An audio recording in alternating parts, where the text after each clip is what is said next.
Undead, those who cannot die even after death. For the immortals who escape from the cycle of life and death, to subjugate one dimension turned out to be uncomplicated. The conquest of a world called the Earth seemed inevitable, and only a matter of time. Or at least they thought so. But something went wrong. Skeletons, not understanding what was happening, looked at the figure that came out of the flame. He was a man. Just a man. Their bones trembled with bewilderment. How he is still alive. Why he did not die like everyone else. The figure walked forward, not paying attention to the heat and chaos. Perhaps the whole thing was stubborn. Or something more. He threw a short phrase with a light grin. Perhaps he just turned out to be stronger. Hit. One of the skeletons scattered into pieces, as if its existence never had weight. The wreckage of the bones with a roar fell to the ground. 2 years ago he came to Seoul, hoping to change his life. But now all this seemed distant and almost meaningless. In the room there was a voice of a girl, breaking away from fatigue and irritation. She said that she endured it for too long, allowed him to stay when he promised to look for work. But everything she sees is the endless days spent by alcohol and video games. If he will continue, let him return to mom and dad. She is his younger sister, but she cannot rely on parents at that age. Tomorrow is New Year, and she demanded that he find at least some part-time job. He dismissed, as always, offering to talk about this later. Tired, the head does not think. She exploded. Again. And he, without waiting for continuation, slammed the door to his room. Rumming heavily on the bed, he exhaled. He is miserable. It is disgusting for himself. Seoul did not give him anything except the internship in a large company, for which nothing followed. There was only a part-time job, a warehouse, or a worse. He remembered that he had not even turned off the game before leaving. Sigh now. If life was like a video game, everything is clear there. There are classes, tasks, levels. There he would find a suitable job for himself. You can become a warrior, a wizard, a swordsman. There you have a clear goal, and in reality, nothing but emptiness and guilt. He fell face in the pillow, trying to forget at least for a minute that tomorrow everything would be the same. He fell asleep, but suddenly messages appeared. A new connection was discovered with the measurement of the Haken. The land protection system was activated. Communication with the measurement of the Hake is temporarily prohibited. Training will begin on Earth. Haken stood, stunned, among a strange space, reminiscent of a game and a dream at the same time. Translucent inscriptions soared above the head, as in the video games in the interface. All this seemed ridiculous, unreal. He blinked, but the inscriptions did not disappear. Time until a complete connection with the measurement of the Haken continued to tick. Almost 5 years. The system with a cold, inhuman voice welcomed Kan Hen in entering the training. In total, the training of 8 stages. Death did not mean physical death, but excluded the possibility of reattempt. Award for completing training, activation of potential, and awakening. Everything looked like part of another fantasy. Gaming nonsense, caused by sleepless nights, overwork, reproaches of sister, and unrealization. Although whom it excites, this is just a dream. Maybe this is a sign from God for the last time to give it to the full. Thinking is another game. Entrance to the first stage. The system believes that his courage will save the Earth. It was reported about the upcoming training and the rules of the first stage. Get to the point of purpose, cross the bridge. Overcome your deepest fear. The condition of failure is death. Hakun suddenly ended up on a narrow stone bridge, under which a red, hot lava was seething. The heat burned the skin, as if everything was happening was not a dream, but a reality. On neighboring bridges, dozens of people crowded, the same confused and frightened. Among them, Kakina noticed his younger sister. Their mutual surprise only strengthened the sense of unreality. Both tried to explain what was happening. A minute ago, everyone was at home, and now in a strange world with a fiery abyss. The mind captured distant words about the salvation of the Earth and testing, but the meaning slipped into the general cacophony. The burning heat and the opportunity to conduct a coherent conversation prompted, "This is not an ordinary dream, but something more." Doubts melted, giving way to anxiety. Something unnatural and dangerous happened here clearly. Kyun thought, the human brain is easy to deceive because the pain in a dream is felt differently than in reality. He remembered an awkward episode when in a dream he decided that he had a good need and woke up with relief. The blanket was dry. The sister was only surprised at the stream of his thoughts. Kyun, deciding to act, announced that he intended to move to the edge of the bridge because the test condition was to reach the end. He considered that since all this is like a dream, any fall would only wake him. The sister pointed to the risk, but Kyun remained with her opinion. Their dispute was interrupted by a scream. One of the test participants broke down. The human figure plunged into lava. Over the surface for a moment, only an elongated hand lingered, before disappear in a hot stream, raising the clubs of gray smoke. Both stunnedly watched the illusion of sleep gaining frightening reality.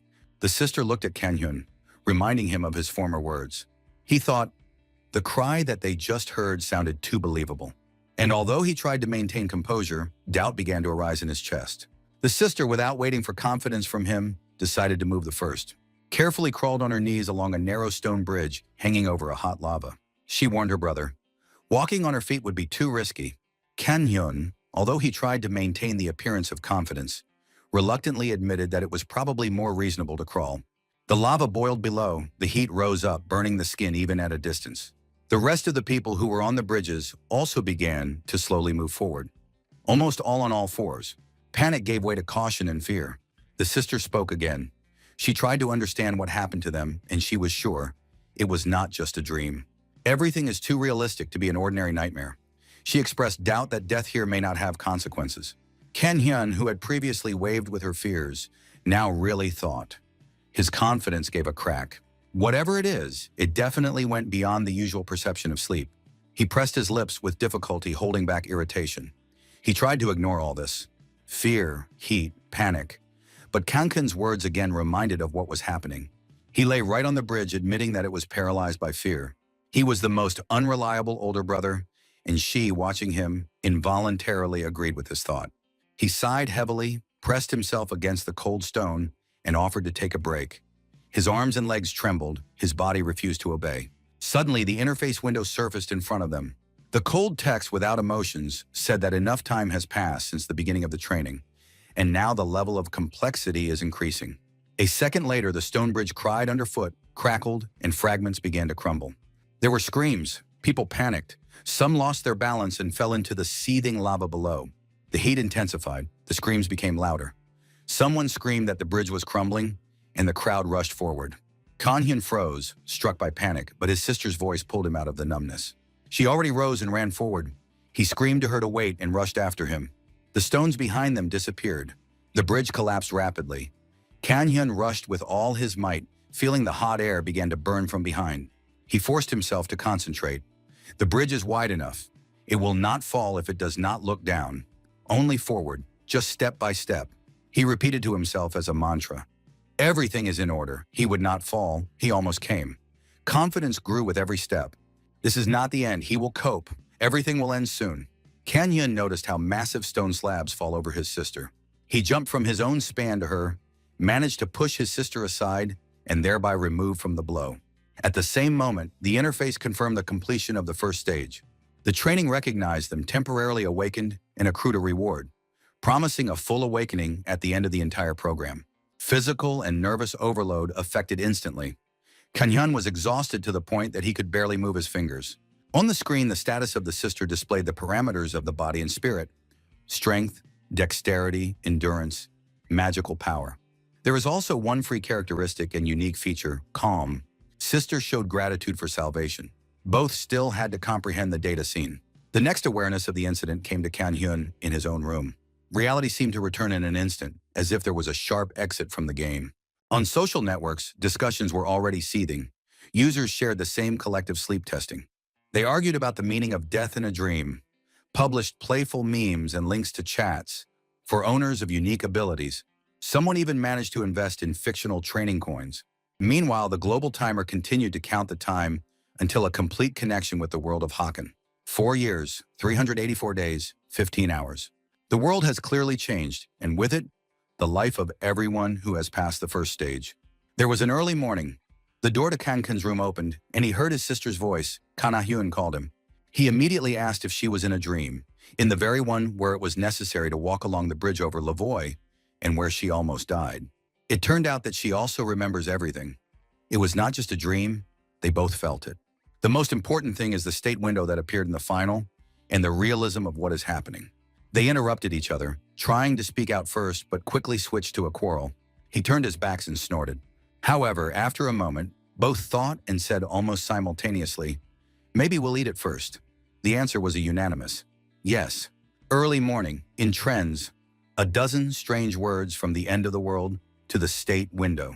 The news tape confirms the same nightmare visited millions. The continents are noisy.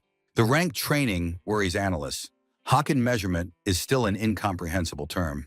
Journalists calculated 3 or 4 out of 10, there were almost no serious injuries. Seoul streets are feverish. The windows are broken, the crowds fight for any product. Subjected prophets with banners broadcast about a close sentence to the world. Kan Hyun and sister are observing chaos from the balcony, feeling the heat of growing panic below. The way out seems to be madness. The work is canceled, transport is worth it. Checking the status windows shows a 5-year-old timer until a full connection. For almost 5 years, they look like a generous period for preparation, but there are still no plans.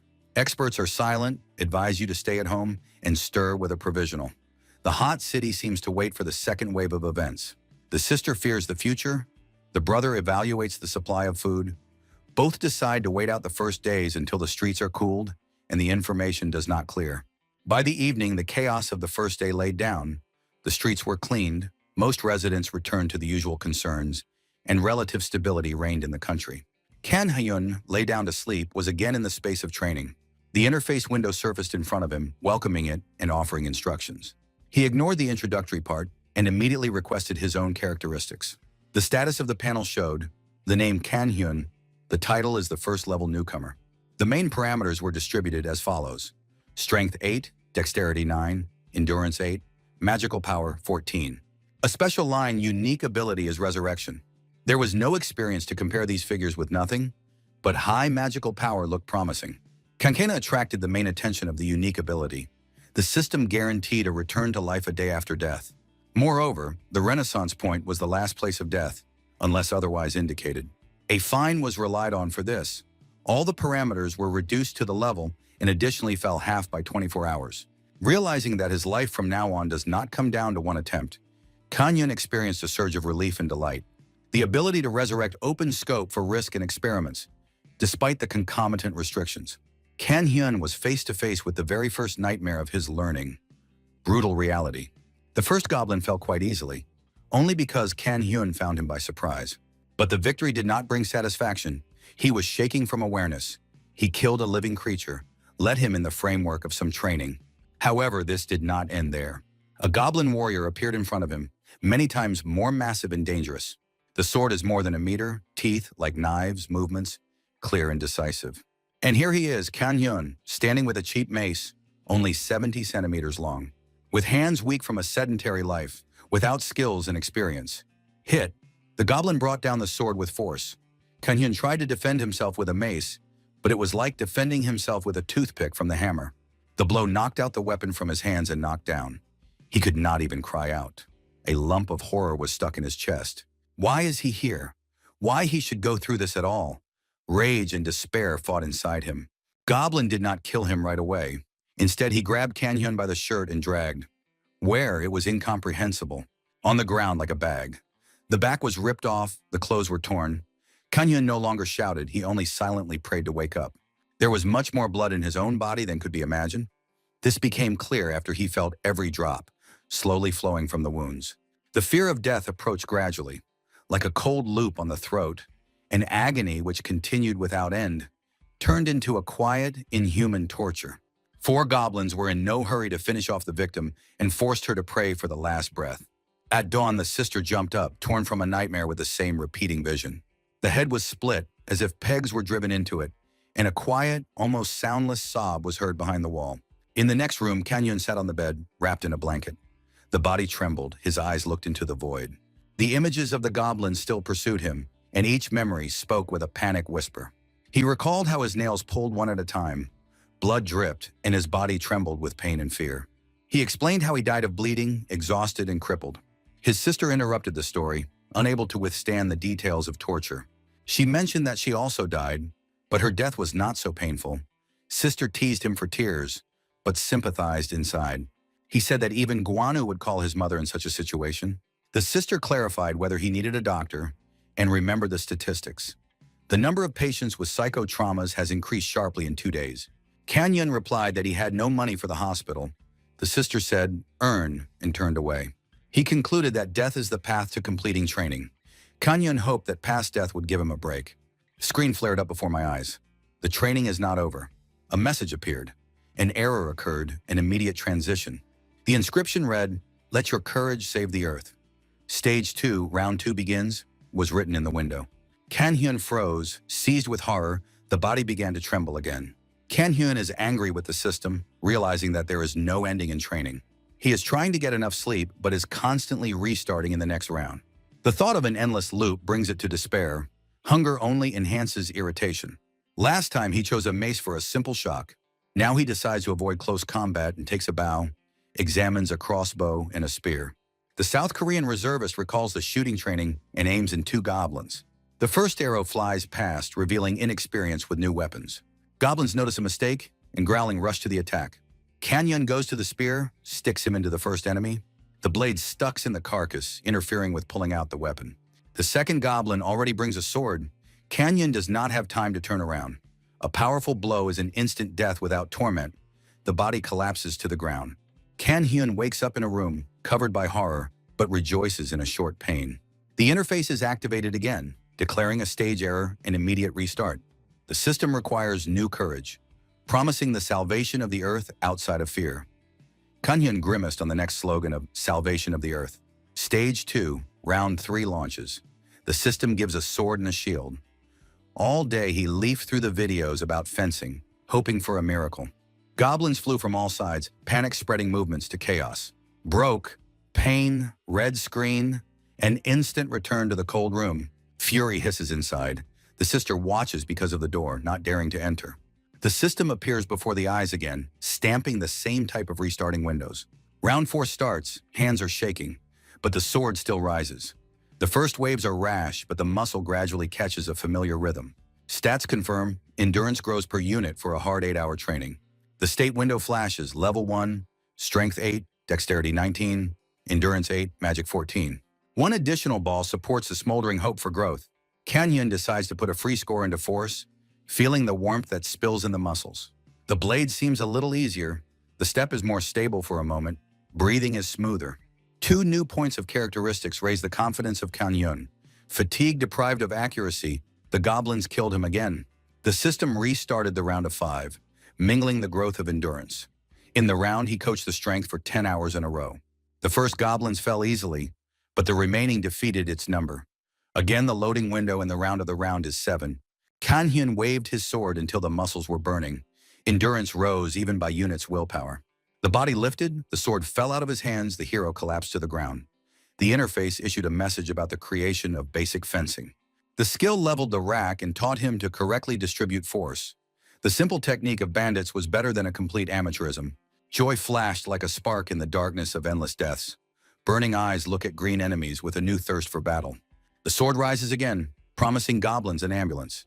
At the second stage, there are only 5 goblins. 2 at the gates of the fortress. 3 in the dark middle of the forest. The first 2 serve as a light scumbag in front of an alarming thicket, where the rest are hidden.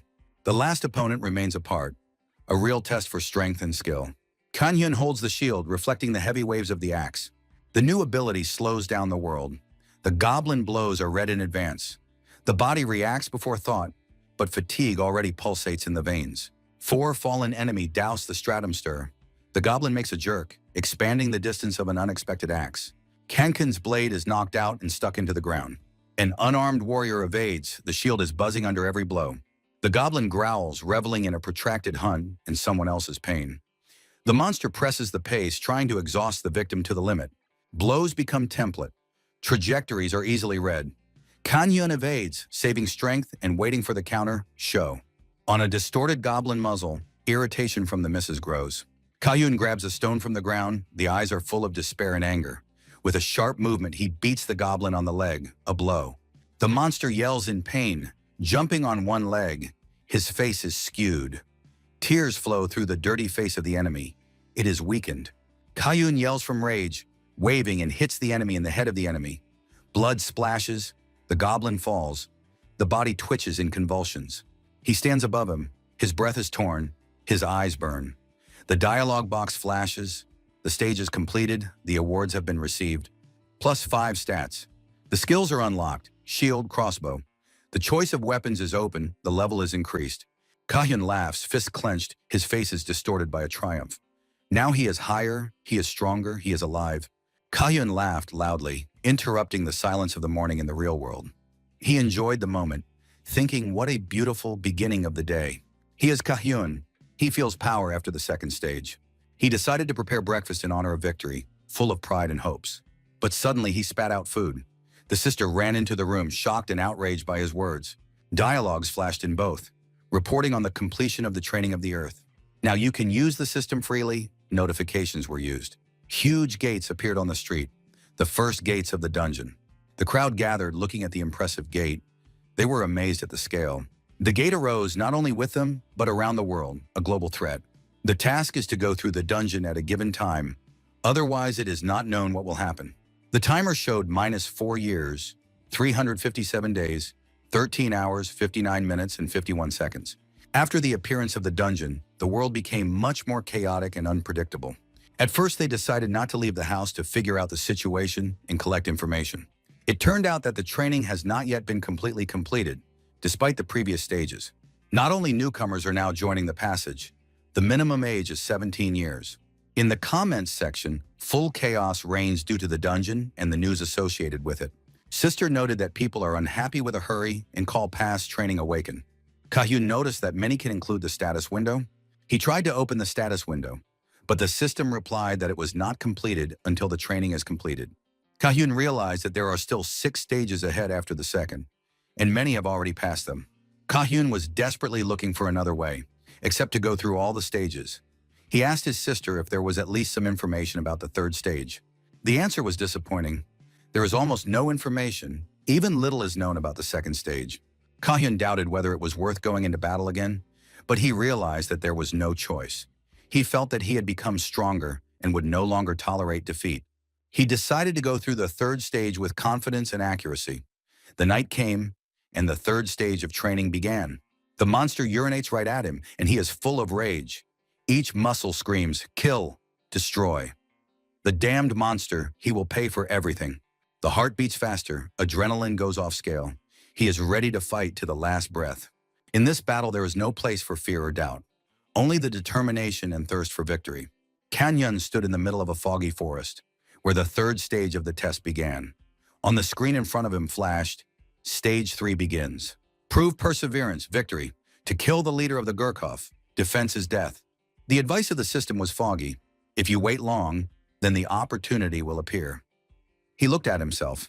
The disguise costume looked ridiculous, like a parody of a spy film. But the main thing is the goal, to eliminate the unknown leader of the Gurkhov. First of all, he decided, we need to find this leader. But first were to check the results of the second stage, which then there was no time to think. Status window, Kanhyun, level 2.4, Disha 10, Dexterity 10, Endurance 11, Magical Force 14, additional. Stats, Aram. Skills, fencing, shield, crossbow. Unique ability, Resurrection. He looked with pride. This should look like the status of a real awakened. The basic skill of the crossbow improved the possession of weapons and the accuracy of shooting, but the description ridiculed the tactics of the coward. The basic skill of the shield made it possible to protect himself more efficiently, but was accompanied by a sarcastic phrase on the protection of local children from ridicule. Both descriptions caused irritation. He distributed additional glasses, 4 by force, 2 in endurance, 1 in dexterity. The decision was practical and thoughtful. In the body there was a slight severity, the consequences of the growth of characteristics. The system prompted to check the inventory. Inside lay a worn long sword. Despite the appearance, the weapon seemed reliable. Kanhyun appreciated his weight and balance, was pleased with the find. Preparation is completed. All stats are taken into account, skills are checked, the equipment is collected. It remained to find the goal, the mysterious leader of the Gurkhov. The forest ahead was dark and dense. The air was moist and alarming. It was time to move. Kanhyun recalled the name of Carlos Hescock, Legends of Sniper Business.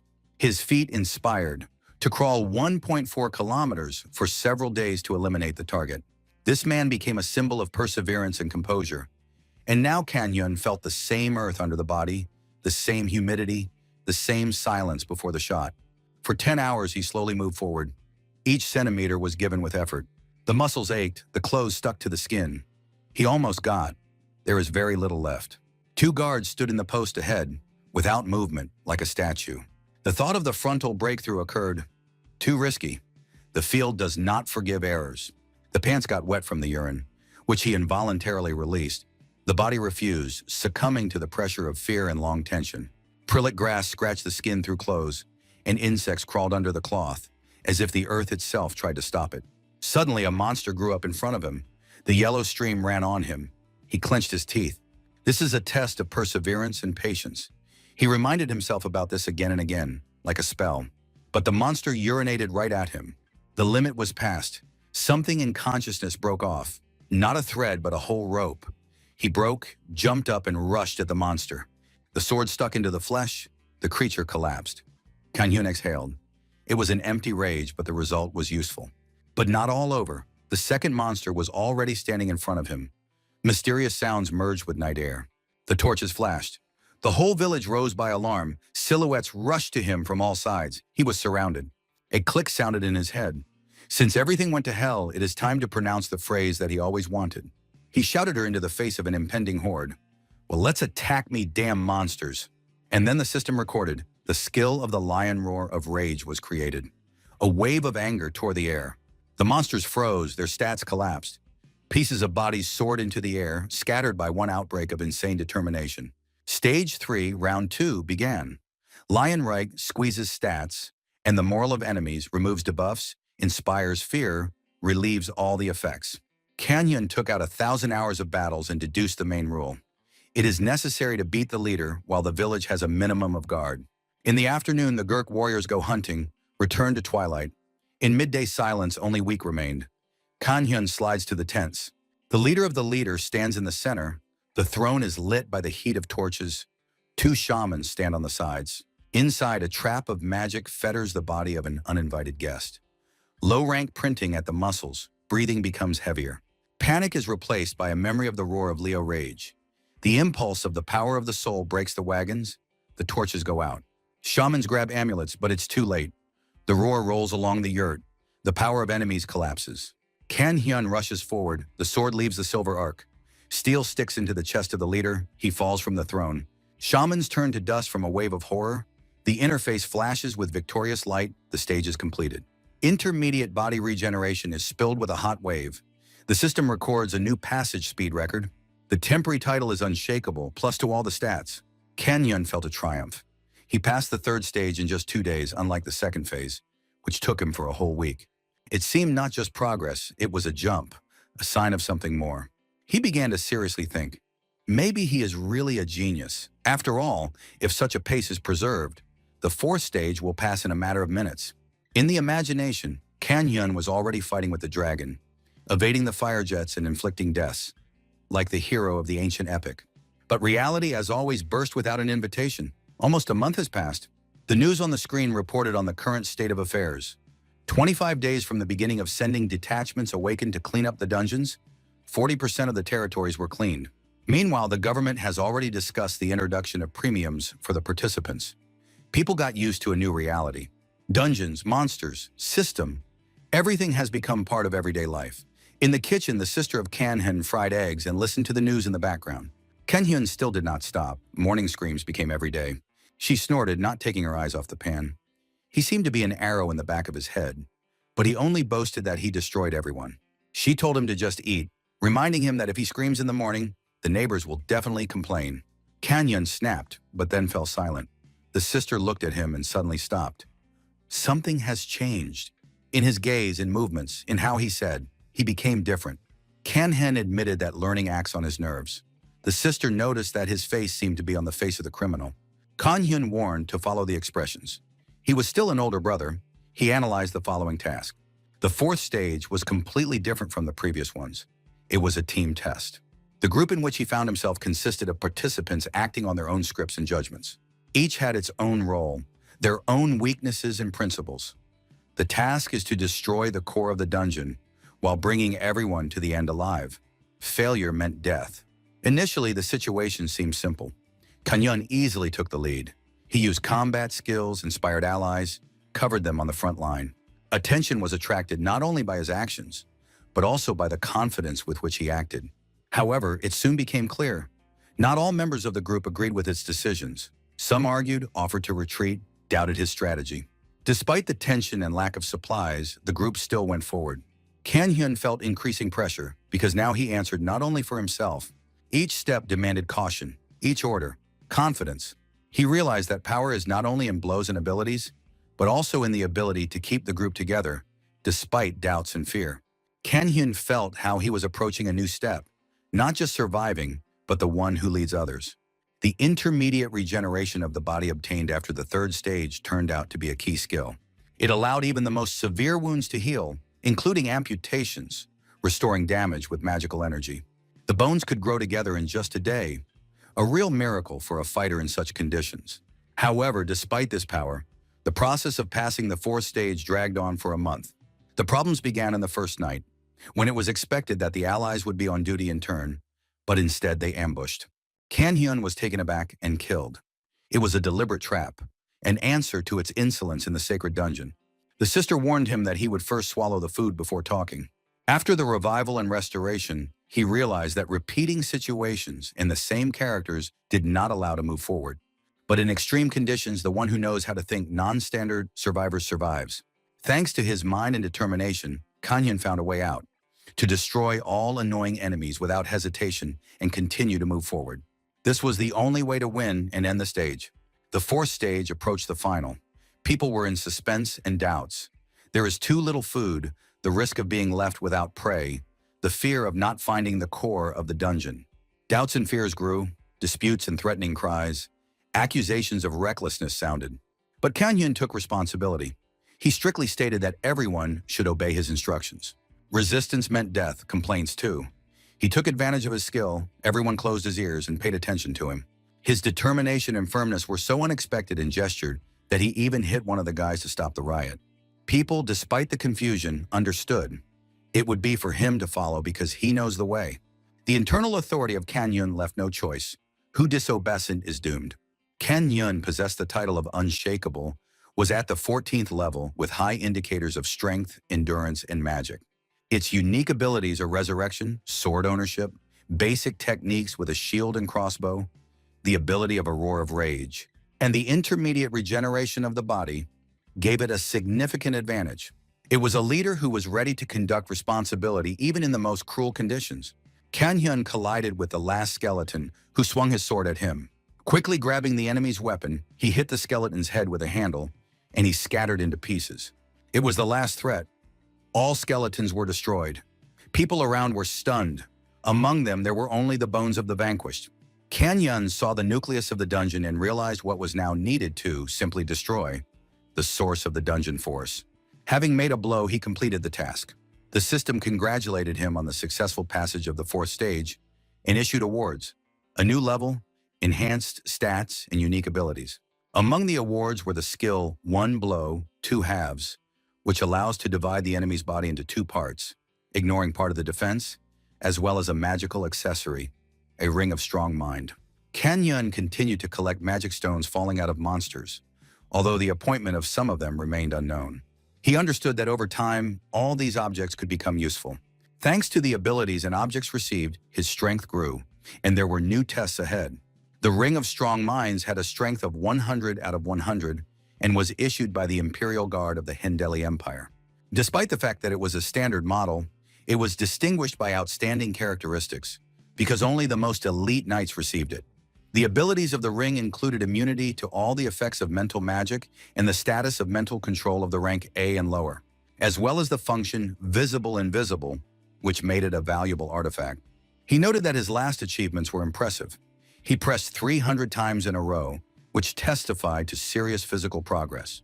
In real life, training became less and less effective, and he thought about visiting the gym for a variety. Suddenly, a mobile phone rang. It was an emergency notification from the Ministry of National Security. In the area of the 20 Dong, the gates of the dungeon opened, and residents were recommended to stay at home and be vigilant. Screams and sounds of destruction came from the street. The goblins attacked, defeated the windows, and killed people, causing panic among the inhabitants. The gates of the dungeon had to be protected in a limited time. Otherwise, they would remain open. Kan-hyun thought that perhaps today he would even apply for the cleaning of the dungeon. He was going to go to work with his sister. It was necessary to protect Kanachin. He urgently needed to find a weapon, something suitable for the battle. Kang-hyun was desperately looking for a weapon, but in this place there was not even an ordinary longsword. In the end, he grabbed a kitchen knife that lay nearby. Having run out into the street, clouds floated along the sky. As if nothing had happened, he fled with all his might. He felt the long-awaited tension of the battle. In front of him were numerous goblins. Their sounds resembled karuk, karuk, and although he could not fully use his skills, but this attracted the attention of the monsters. The goblins rushed into him on the attack, but Kang-hyun carefully studied their movements, trying to determine the level of threat. Knowing that one cannot completely rely on experience from training, enemies could be stronger. He moved into a counterattack using the kitchen knife, spectacularly dealt with the goblins, cutting them into pieces. As a result, he realized that even such a simple knife can be used with great benefit. The multi-story office building was covered by panic. People barricaded the doors, trying to protect themselves from growing noise outside. Fear reigned everywhere. In one of the offices, his sister looked at the correspondence on the phone. Kang-hyun welcomed her and was interested in whether she was at work.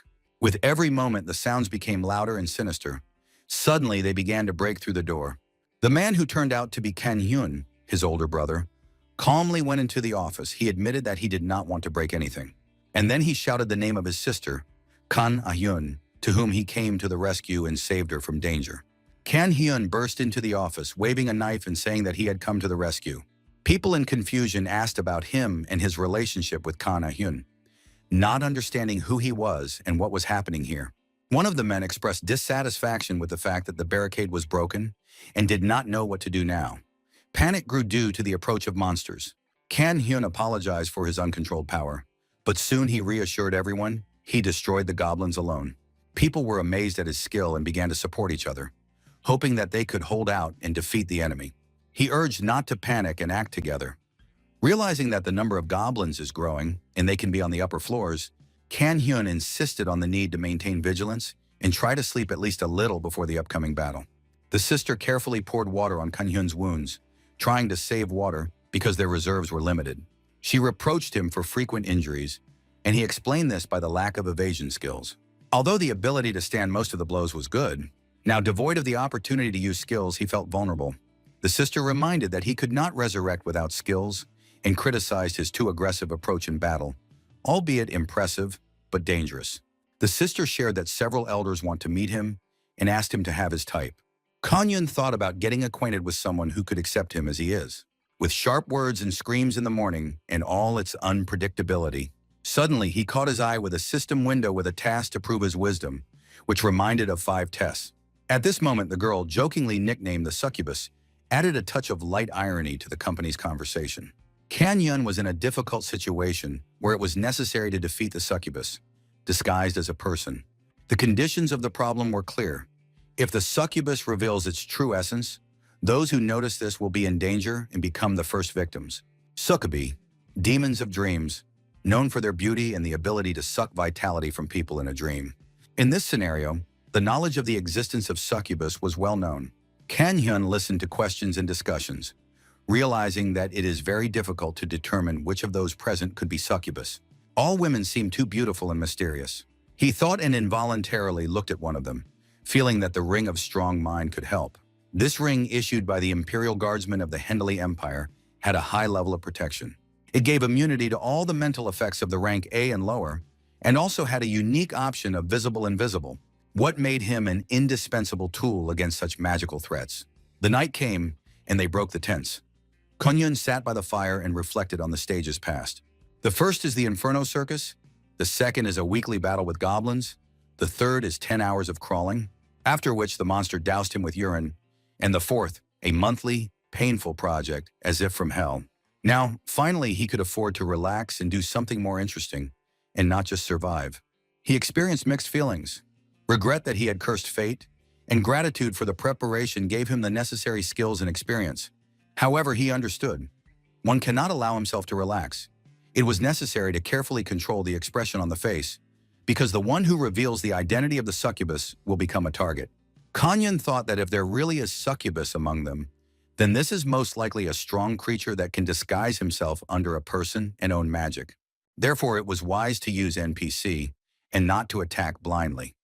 It is especially important that it is easier for men to get under the charms of succubus, so it is more reasonable to use a woman. As a result, he decided to postpone all questions for later and try to sleep in order to better think over the situation and prepare for the upcoming tests. Kanyun woke up and saw a familiar ceiling. It was Ah-hyun's office. People said nearby they were going to wake him and to inform that the army had already arrived. The thought flashed in my head that perhaps he was killed in a dream, since he woke up here. Surely she guessed that he knew everything. He was surprised when he heard the news. The military appeared on the streets with trucks that shot goblins. Kanhena looked out the window and saw that the army really arrived. Now, it seemed, one could breathe a sigh of relief. The weapons and equipment of the military were much more effective against these monsters. Kanyun looked out the window, feeling that this was far from the end of trouble. It did not fit in his head why he had such an alarming sense of danger. From the street came the screams and sounds of shooting. The military tried to suppress the goblins, but it seemed that their efforts were useless. There were more and more monsters. One of the soldiers complained that specialists, and not ordinary fighters, especially right before their vacation. Suddenly, a huge goblin appeared on the battlefield, red and powerful. The military opened fire, but the bullets, it seemed, did not harm him. The monster continued to advance, confidently ignoring the attacks. The goblins suddenly jumped on them, and as a result, many soldiers were killed instantly. Panic covered the remaining ones, and Kanyun watched what was happening anxiously, trying to understand what to do next. At this moment, a dialogue box appeared on the screen. Hobgoblin, as if reminiscent that the danger is just beginning. Military vehicles left the battlefield. The wounded soldiers were confused. The wounded talked, trying to understand what happened to the 3rd Detachment, and searched for a signalman who was supposed to request support. The captain, feeling severe pain in his head, shouted loudly about the division of the Red Dog, expressing bewilderment from the scale of the disaster. At that moment, Hobgoblin appeared, a new monster, formidable and dangerous. The military was waiting for support, but they were informed that only one civilian would arrive, which caused their shock and distrust. The monster went on the attack, and despite the shots, the weapons of the soldiers began to junk at the most inopportune moment. Then Kanyun suddenly appeared on the battlefield. He grabbed a huge stone and threw it into the monster, which was knocked down and fell to the ground. The military was struck by his appearance and quickly sent a weapon at him, considering him a threat. Kanyun asked them to lower the weapon and emphasized that he was a man. The soldiers, still confused, recognized him as a volunteer and asked for forgiveness for distrust. Kanyun explained that he did not come here out of a sense of justice, but rather out of necessity. At that moment, the goblin rose and was preparing for a new attack, clearly focusing on Kanyun. He understood that if the army was destroyed, the monsters will go to the sisters' company. He insisted that the military would not shoot him, as bullets could harm him. Then Kanyun asked if they had tear gas, to which the soldiers replied that almost all operational weapons were charged and ready for use. Kanyun calmly asked the military to serve tear gas. The military previously recalled the need to put on gas masks. Kanyun only strictly warned not to shoot him. The military quickly reacted and prepared for battle, putting on protective equipment. His sister watched what was happening, and I heard a warning to shoot only at approaching monsters, avoiding fire to the center of the street. When the smoke from the gas cans filled the space, the goblin began to experience a sharp pain in his eyes and published piercing cries. Kanyun did not lose time and rushed to the attack, first disarming the monster, discarding his weapons, and then striking. The military, who watched the battle, were struck by the strength and stamina of Kanyun, and the soldier who appeared from behind admitted that Kanyun was awakened, and that he was not the only one who came to the rescue. Kenken's blade touched the ground. He finished the attack. This monster was much more tenacious than expected. All blows passed by the target without causing tangible harm. Endurance gradually exhausted, and Kanyun thought about the need for implant in order to strengthen himself. Its strong side is to cut, but now this was not enough. At this moment, the newly arrived assistant in the gas mask quickly struck the goblin, causing a sharp cry of pain. The stranger appreciated the power of the monster. This goblin was clearly awakened, the boss of the Dungeon F, the rank. Despite the strong defense at the monster, weaknesses remained. They discussed the strategy. Physical strength was small, and Kanyun's endurance at the limit. It was clear that a point attack on vital zones was needed. While one was holding back the goblin, Kanyun fled to the monster thrown out, trying to use it. He had an idea. In the end, a weak area was chosen, the skin behind the joint. Kanyun on a grand scale struck a decisive blow. Everyone held their breath, watching the goblin's reaction. But instead of the expected weakness, An unexpected pity that swept Kan-hyun followed. Kan-hyun hit the goblin right in the ass, and the unpleasant sensation flashed along the handle of the axe. The question flashed in my head whether the anus could be considered a vital point. He doubted that this blow would lead to instant death, but the decision was made instantly, and the body had already fulfilled the next movement. The goblin was cut and collapsed to the ground. Kan-hyun rushed on the attack further, still hoping that not all of his flesh is equally invulnerable. He hit the goblin in his mouth, and the blood sprinkled everywhere. The awakened, who watched from afar, was struck by the skill of Kan-hyun and could not understand where he got such an experience. A person was not registered in the training system. A golden sign appeared near the goblin. There was no information about the subject. The subject could not be checked due to ongoing training. The awakened tried to warn about the correct distribution of objects, but Kan-hyun practically coped with the monster alone and was determined to leave. He gave a smelly, that is, an amazing axe and said goodbye, leaving the awakened in bewilderment. Having removed the mask, he thought, "Who is this mysterious person?" A few hours after victory, twilight sank into the ruins of the streets. The surviving signs blink with lights. The situation seems to have calmed down a little. Brother and sister return home on empty roads. The smell of Gary is felt in the air. The apartment is open wide. It looked terrible. Kan-hyun did not close the door. The sister blames herself because she thought he had already matured. They start with cleaning, check stocks, find canned food and noodles. Sitting at dinner, the sister reads the news, watching the smartphone screen. The phone flashes. The video "Real Goblin Killer" is gaining views. Personnel show Kan-hyun with a bloodied axe and fights with a hobgoblin.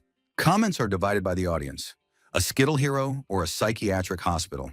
Kan-hyun is delighted with himself. The sister tiredly leafs through the tape, looks at his villainous face on the screen. The light goes out. Kan-hyun goes to bed. The muscles tremble with fatigue. Consciousness counts the past stages. Recalls Hobgoblin and the mysterious associate in the gas mask. He sets a goal, to get to the 8th level and become the strongest awakened. Closes his eyes. The image of a beautiful succubus in short death pops up in front of him. Kan-hyun woke up as if inside a dream. A goblin suddenly appeared in front of him.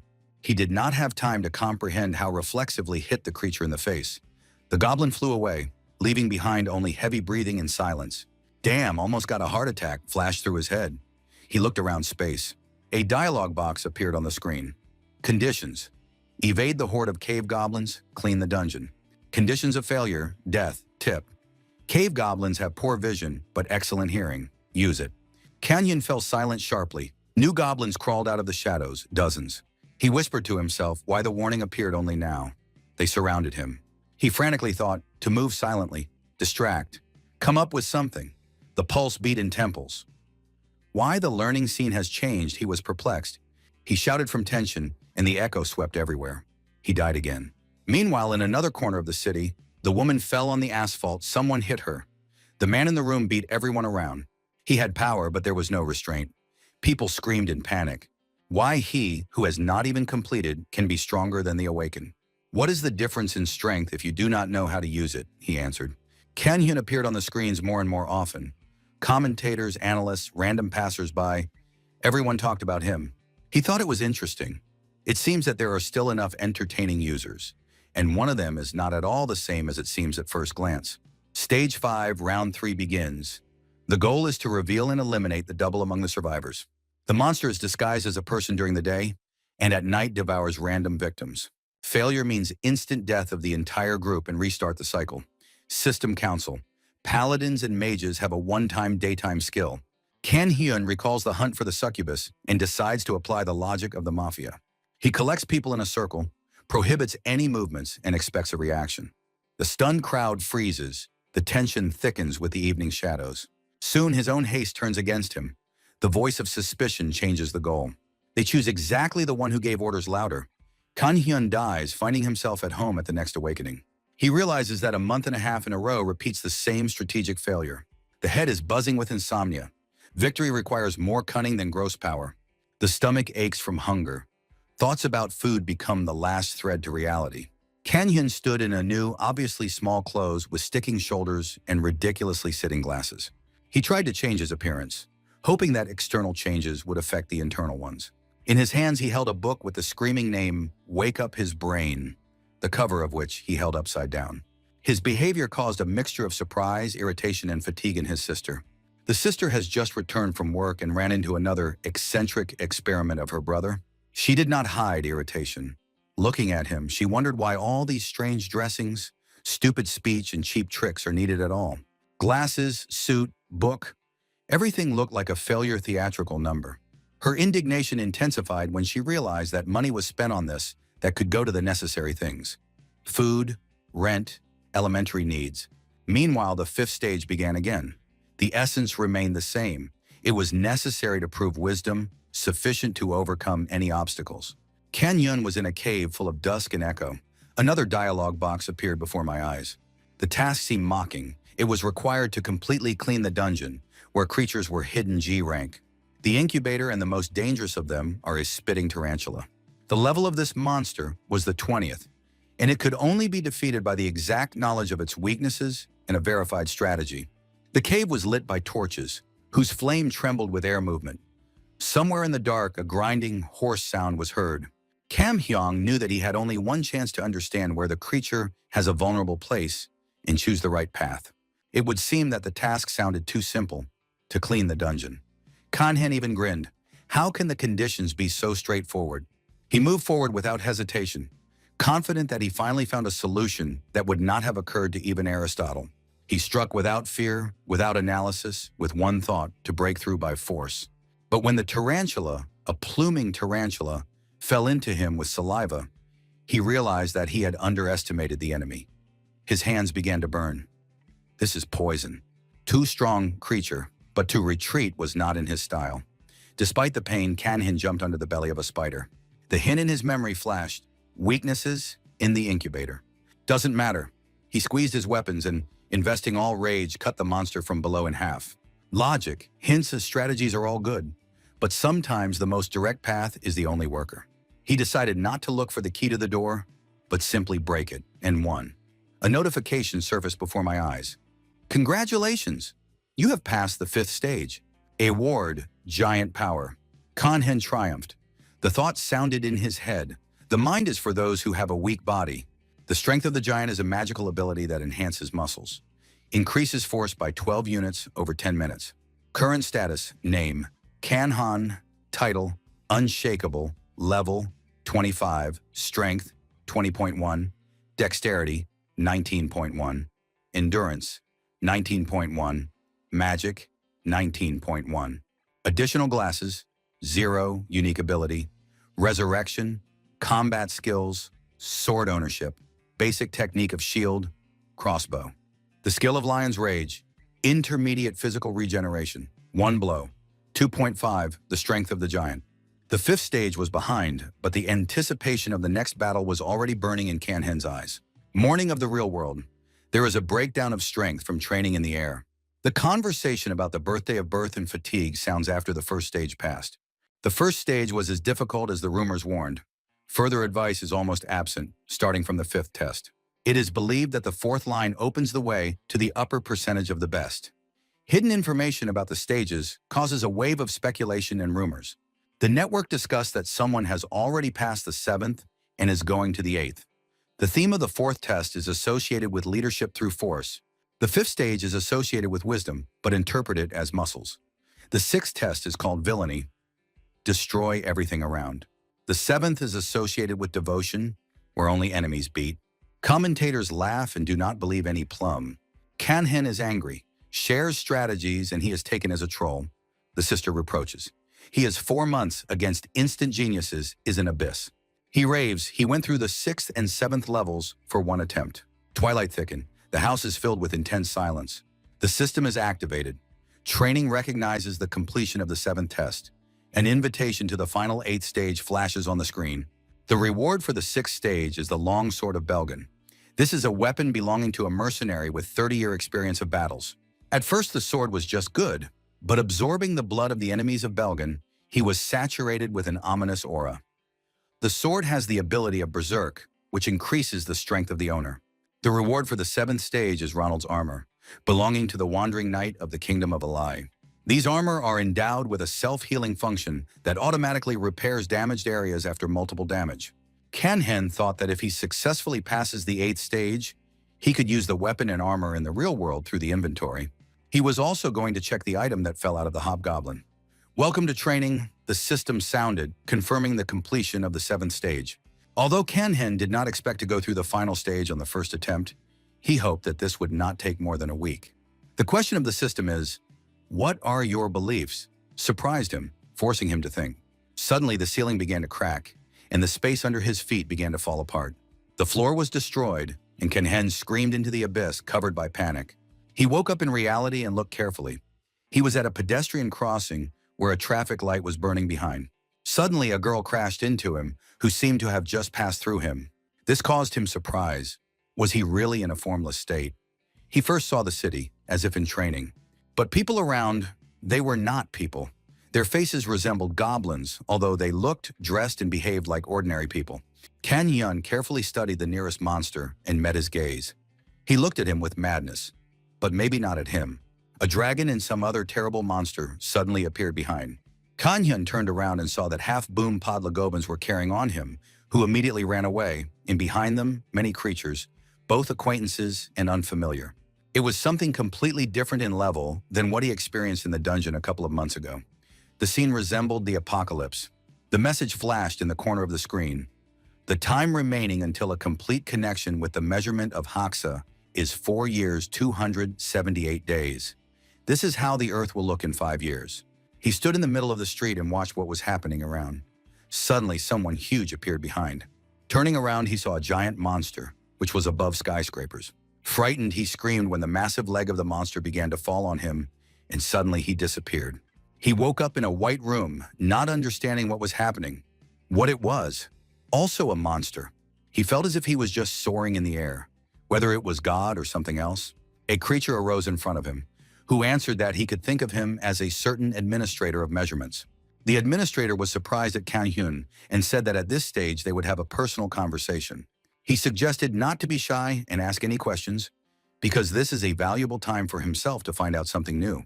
Kan Hyun thought about what he saw. Does the Earth really become like that in 5 years? The administrator replied that a lot depends on the actions of people.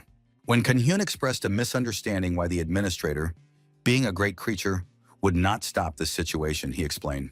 He is only an administrator, not a guard. Its task is to maintain a balance, and the state window and training are the maximum that it can offer. Then the administrator asked if he could ask a question, and Kan Hyun agreed. The administrator began with the question of what convictions Kan Hyun was guided and for which he still lived. Kan Hyun admitted that the question was deep and was surprised why they were asked. The administrator explained that after observing people during this event, he became curious. All reasonable creatures are interesting, but especially people. The administrator complained that this topic burdened him greatly, to which Kan Hyun replied that perhaps he simply watched enough. Indeed, in his environment, no one thinks about such things. They just fight for a little happiness and survive the day after the day. When the administrator asked if Kan Hyun had something that he wants to protect, he called his rude younger sister and parents his family. When asked if he had ever thought to become a hero, Kan Hyun reacted skeptically. Considering that being a hero is too complicated and an exhausting task, and that this needs a natural talent that he does not have. The administrator, in turn, admitted that he is a fan of Kan Hyun and is pleased to observe his training. Kan Hyun doubted whether the administrator was a sadist, given the test. Then he asked why at the 5th stage, where the main topic is wisdom, the task changes every time. The administrator thought, and then said that time had passed. He said goodbye to Kan Hyun, expressing the pleasure of the conversation. Kan Hyun, in confusion, looked at the window that appeared in front of him with the inscription about the passage of the 8th stage and the beginning of the new path. He tried to say something, but the administrator continued that new trials were waiting for him ahead, and he believes that Kan Hyun would become a hero who would save the world. Kan Hyun, irritated, tried to object, accusing the system of manipulations, especially in relation to the 5th stage. Suddenly, he disappeared, dissolving in the air, leaving behind only the administrator. He said with a smile that he was looking forward to continuing and noted that Kan Hyun became 62nd, who graduated from training, receiving the title of Graduate of Training. Kan Hyun was in his room and tried to scream, coding to the administrator, but found that he had something in his mouth, a toe. Nearby was a sister who explained that she had expected his scream and closed her mouth in advance so as not to create noise. He reproached her for putting such things into his mouth. She suggested that he had failed again, asking how much time it would take to pass. Kankin, with irony, caused the system window, showing the power that he received, and claimed that he had now become a capable person. The sister approvingly wished him to make money and reminded him of the breakfast she cooked. He hinted that he deserves at least congratulations, for which he received a spoon in the face. The sink shone with cleanliness, the dishes were removed, and the sister left. Kanyeon was left alone thinking, looking at the dialogue box. He analyzed the resulting title, Graduate of Training and its Effect. An increase in all the remnants, +2, although the effect is not too big. He remembered that the title should not be folded except for the chosen. The rest are used only by half. With its current characteristics, level 28, strength 21 +2, dexterity 19 +2, he realized that, despite the title, much is still ahead. Kan Hyun applied the title, A Graduate of Learning. His name lit up in the system. Level 28, strength 21, with an increase of 2.5, dexterity 19, endurance 20, magic 20, additional stats were absent. Among the skills were the unique ability of resurrection, an intermediate possession of a sword, the technique of owning a shield and a crossbow, the skill of Lion's Rage, intermediate physical regeneration, and the strength of the giant. The damage of one blow was 2.5. With a smile and anticipation, Kanhen thought that he had been waiting for this moment for a long time. Finally, he was ready for new trials. Kanyeon opened the box and saw a mysterious book, a reward for the victory over the hobgoblin. The name of the book said, Expand Your True Essence. Magic Explosion. It was a book of skills that allows you to master the skill of a shot with a magical sphere with explosive force. He exclaimed excitedly. After long training months, Kanyeon finally learned to control his screams using a soundless regime. When the system proposed to study the skill, he agreed without hesitation. The book lit up, confirming the receipt of a new skill. Now, when loot was sorted, Kanhyun wondered whether to apply to the School of Learning awakened in order to develop his abilities further. It was early morning. The city has already woken up. An Myeon, recently appointed by a civil servant, first went to work in the School of Teaching awakened. This is a place where people who have completed training had to receive an official certificate. The system became increasingly developed and recognized, and its effectiveness was largely explained by the fact that a similar structure already existed before. Despite the fact that these beginners were just starting the path, they were considered future defenders, and therefore observation of them was extremely important. There were lines in the building. At some point, one of the employees of the registration service began to cry. She said something to the young man, who looked at her bewildered. The girl hid her face behind the leaf and continued to sob. This quickly attracted the attention of others. In the crowd, they began to discuss whether he threatened her. Someone took out the phone and turned on the camera. The guy himself looked puzzled and tried to explain that he did nothing. An instructor, a man named Kim, approached the situation. He carefully examined what was happening. I appreciated the situation and drew attention to the guy standing in front of the registration table. The inspector came closer and peered into the face of Kanhyun. The moment of recognition slipped between them. The voice and facial features were familiar. However, the appearance of the young man was clearly different from the photograph in the document. Kan Hyung immediately explained that the changes are caused by the action of the skill, and if necessary, he is ready to confirm his identity with the help of fingerprints or DNA analysis.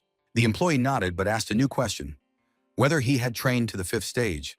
Kan Hyun answered in the affirmative, mentally noting that he preferred not to advertise his real progress so as not to cause suspicion. Nevertheless, even the indicated level was too high, the 12th, despite the attempt to hide real power. Then the question of illegal raids followed. Kan Hyun admitted that before the law entered into force, he went into the dungeon several times. The inspector noted this and continued. He was interested in the unique ability designated in the system as male power. Kan Hyun explained that she temporarily doubles his physical strength. Thanking for the answers, the inspector demanded evidence. He wanted to see all the awards received at the stages. Skill from the 3rd, an artifact from the 4th, and another skill from the 5th. Kan Hyun grinned mentally. Too meticulous official got caught.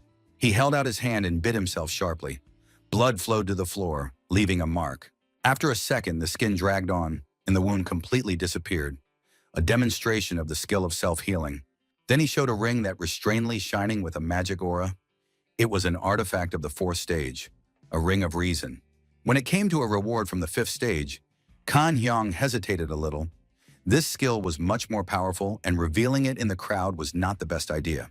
Kan Hyun explained that the ability obtained at the 5th stage was not just an ordinary skill, but its unique ability. He transformed the power of giants into a skill that inspires fear of opponents with the help of a loud scream. Given its destructive potential, it was quite risky to use it in a crowded place. But the inspector gave permission, and Kanyun began without hesitation. The crowd first stood calmly, not understanding what to expect. One of the men recognized Kanyun, the murderer of the goblins, and his face was distorted in surprise. Before he could say something, the air shuddered with a scream. A wave of sound flashed through the hall, causing unconscious horror. People in a panic grabbed their heads, clamped their ears. Some instinctively retreated back. The scream was not just loud, he resonated with something primitive in the mind of everyone, inspiring animal fear. The inspector also closed his ears, slightly leaning from pressure. When everything was subsided, he barely nodded, barely catching his breath, and confirmed that there were enough demonstrations. He pointed to Kanyun to the path, to go to the second building, to the Hanmu building, to the second floor. Kanyun moved forward, and the man from the crowd still looked after him with an empty, stupid expression on his face. Previously, Kanyun was almost refused due to the fact that he looked different than in the photograph in the identity certificate. But when he drew attention to himself using a rivet, the situation has changed. Students sitting nearby quietly whispered. His loud cry at the woman caused her tears, and Kanyun realized that perhaps he was not to their liking. Despite this, he believed that what was happening is not too important. Behind Kanyun, at the desk, that guy from the crowd was sitting. The teacher introduced himself as Kim Nyeon, who will work in a dreaming branch of the Awakened School. Students applauded. The training was planned for 10 days, in the morning, theoretical classes, and in the afternoon, practical. Food and accommodation were provided in place. If there were no serious problems, everyone could safely complete the course and get a certificate. The teacher recalled that less than 6 months have passed since global changes in the world, and every day brought new information about dungeons and monsters. Tactics and strategies were constantly changing, so what they are now studying cannot be considered absolute truth. He emphasized that he would only be taught what is necessary for survival, because knowledge can become obsolete or become useless tomorrow. Over the next 10 days, the teacher with enthusiasm promised students fruitful work. The first lesson ended, and everyone was given a 10-minute break. Students parted on their business, and Kimin, looking at the ceiling, felt unbearable boredom. He compared the lesson with psychological training in the Reserve Army. He was sure that the coming 10 days would be unbearable. Suddenly, a muscular man came up to him and held out his hand for acquaintance. His name was Gvok Suil. Kim Hyan was surprised to notice his powerful physique and mentally described the man as a muscular pig. Nevertheless, he answered the greeting and introduced himself as Kan Hyon, shaking his hand to the interlocutor. Gvok Suil asked to take care of him, although in fact, he thought that it was better to put such a person from the very beginning. He was annoyed that this guy from the first minutes creates a commotion because of the little things. However, Kim Hyan did not understand how this guy could behave so confidently at his hand-to-hand party. Kanhin recalled his unique ability, the strength of the giant, which enhanced the muscles with the help of magical energy, increasing the force by 12 points over 10 minutes. To check this, Kimin squeezed the opponent's hand with all his strength. Despite all his investments in the development of strength, the big man realized that he was losing. A lot of students gathered around, observing a stressful confrontation. Kim Hyan could not retreat and look weak, which made his muscles swell tensely. His hand literally exploded and the blood sprayed others. This unexpected turn aroused surprise among the students and admiration for the guy who watched Kanhen all the time. The ambulance rushed to the call, while Kanhen tried to explain what had happened. He insisted that the muscular man came first, wanted to meet, but suddenly his hand burst, a fact that was difficult to believe. Kanhen noted that thanks to the unique ability of the giant power, which increases force 1.5 times, he escaped serious injuries. If not for her, everything could have ended much worse. He listened with doubtfully, mentioning that he had heard of the ability male power, which doubles strength and does not increase it 1.5 times. Kanhen did not argue, admitting that he might confuse the numbers. As a result, the inspector advised him to return to the classroom, and Kanhen sighed with relief, sitting down at his desk. The first day was very tiring for him. At that moment, a guy who used to watch him came to him and asked if it was possible to sit next to him. Kan Hyan agreed without much enthusiasm, mentally calling the muscular man a pig and the new interlocutor Frika. Yusin introduced himself, and Kan Hyun reciprocated. Junsen even asked whether it was possible to contact him as a brother. Jun said that he was only 18, but he had already completed his studies thanks to the rapid education in high school. The guy asked to contact him Yu without formalities. Judging by the behavior of Kanyon, Yusan suggested that the very senior here, and asked how he achieved such a result. Kang-hyun explained that the hand of that muscular man exploded by itself, and this was due to an incredible skill. In his thoughts, he called Yusun a freak. He repeated that the situation was not entirely clear, and the hand of the muscular pig literally exploded. At this moment, the teacher entered the classroom and announced the beginning of the second lesson. Due to the delay, the time will be devoted to the main aspects. The teacher began to explain that the dungeons were divided into two types, ordinary and incomplete. He continued to explain the classification of the dungeons. Conventional dungeons are the most common, usually open 4 weeks after the appearance. The discovery meant the moment when monsters begin to leave the dungeon. Incomplete dungeons differed in that the time of their opening could not be predicted. It could happen earlier or later than 4 weeks, so it was always necessary to be on a guard. To prevent the opening of the dungeon, there were 2 ways: stripping the central nucleus or periodic removal of ordinary nuclei to postpone the opening, but it was necessary to carefully observe the order of attacks on the nuclei. There was a skeptical voice in the hall. Someone expressed dissatisfaction and asked if there was something else important to fight monsters. Kang-hyun noted that such pitching is a real problem. The teacher warned that the creation of problems would be an exception, but stopped the guard. The pitching not wanting to obey caused a conflict, expressing pride and challenge. The teacher, calmly looking at the phone, proposed a test.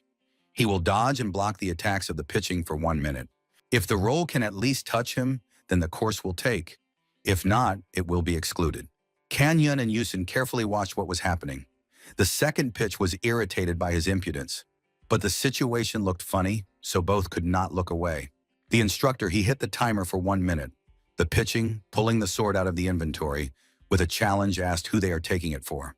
The guard was surprised to note that he had a real sword, but the teacher was confident in his abilities and straightened his glasses. The rocking, full of anger, shouted about the beginning of the battle and went on the attack. However, the teacher cleverly retreated, and the stroke rushed forward, losing his balance. The teacher noted that the warning attacks are meaningless, and the surprise is the basis of a real attack. The pitch was irritated by his failure and anger that the situation turned against him. The pitching continued to strike, more and more annoyed from the mistakes. The teacher explained that large preparatory movements in the attack are a mistake, because the enemy will not wait until you strike.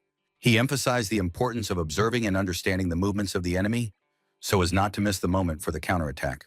The pitching, blushing with anger and failures, rushed to attack with a strong blow, but the teacher easily dodged. Explaining that attacks with all their strength create large movements in vulnerable places, the teacher noticed that this approach quickly tires the fighter. Now the instructor has inflicted only 1 blow with his foot. As a result, the sword of pitch flew out of his hand and pierced the wall. The timer on the teacher's phone showed that time was leaving. All students in the audience were surprised. Kang-hyun carefully monitored what was happening.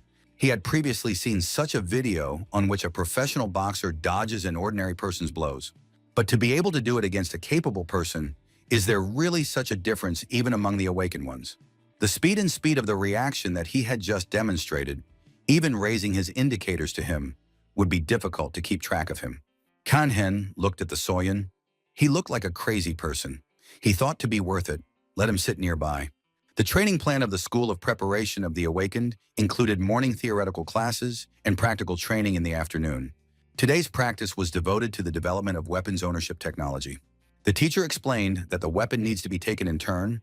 At first, everyone trains independently, and the instructor's assistants take turns correcting mistakes. Due to the lack of staff, individual classes were impossible. Kim took a sword, and Jun's offered to practice together, noting that the development of skills seems boring. Kang-hyun agreed, but the teacher recalled that sparring is prohibited until the 6th day of training, which upset Kang-hyun. All students trained blows with swords in the air, and Kang-hyun watched them. He did not expect much, but was surprised how much the level of everyone was lower than he thought. Practice seemed superfluous to him. It is better to immediately work out real blows. Taking the sword in his hands, he began to independently work out movements. The teacher Kim noticed this and carefully watched the blows of Kang-hyun. The assistant teacher made a remark. He advised to move his legs a little and change the angle of inclination of the sword in the rack. He noted that the manner of Kang-hyun looks too spectacular, but in real battles, such tricks can be useless. Kang-hyun was indignant. He believed that it was in the dungeons, in real battles, the skills of owning a sword are very important. In a fit of emotions, he grabbed the assistant by the scruff of the scruff and offered to test his strength in the duel. The assistant reluctantly agreed, deciding to tolerate so as not to complicate his life. Suddenly, the teacher's voice interrupted the training. The assistant instructor, Kim, asked for a word for a minute. The instructor, patting his hands, turned to everyone. Demonstration sparring began between Kan Hyun and Kim Sung-ham. All glances rushed at them. The assistant instructor had to follow the instructions and Kan Hyun would continue to wave the sword as usual. They were allowed to conduct only one exchange of blows. The assistant was surprised, but Kan Hyun was ready. The teacher gave the team, and two fighters rushed towards each other. Kan Hyun, confidently holding the sword in his hands, attacked the instructor assistant. Their blades collided in a swift duel. Suddenly, the assistant's sword slipped out of his hands and pierced the ground. The assistant was on the ground, and Kan Hyun stood above him, looking at him from above. All those present watched this scene with surprise and tension. The teacher emphasized that training skills are aimed at preparing for a real battle. He noted that the most important is the ability to respond to attacks in time and not blindly following the techniques studied. It was this moment that Kan Hyun demonstrated his action. After that, the teacher invited everyone to attach the participants for an impressive demonstration. Kan Hyun remained confused, observing the reaction of others. The teacher helped the assistant Kim Sung-ham arise and apologized for taking on an unfavorable role. The assistant, with gratitude, admitted that he received valuable experience, albeit unexpectedly. Kan Hyun, in a conversation with Jun-seon, tried to comprehend what he saw, while the teacher carefully followed them. He reflected on the goals of sparring. He just wanted to check something. The assistant remained at a loss from what happened. "My expensive training diary," Kan Hyun wrote. The first day began with a conflict. One pumped guy decided to assert himself, but quickly received a lesson. A guy named Yunsun behaves friendly, but it seems a little crazy. Theoretical classes were boring, but almost not very useful. In the morning of the second day, again there was a theoretical lesson, already about tactics. After lunch, they continued training with weapons. Yunsun seems very excited. I better stay from him at a distance. The third day, Juns continues to play the role of an annoying companion. He answers questions about his own experience evasively, creating the feeling that he hides more than he says. The fourth day, the mood worsened. Repetition of the same one causes depression. Rules, restrictions, instructions. All this begins to crush. There is a feeling that they are not taught to survive here, but accustomed to obey. The fifth day, physical and mental exhaustion is felt more and more. Most of the time, I just wanted to close my eyes and disappear. The body itself sank to the floor. The sword fell out of the hands. The only answer was a silent stay in a state, meditation or indifference. The sixth day, everything is repeated. Every day it merges with the previous one. Hope fades away for changes. Kan Hyun was sitting next to Junseon. He, without hiding irritation, said that it would be nice if he had arranged some kind of trouble. Although before that, he said that they should behave well in order to calmly finish the course.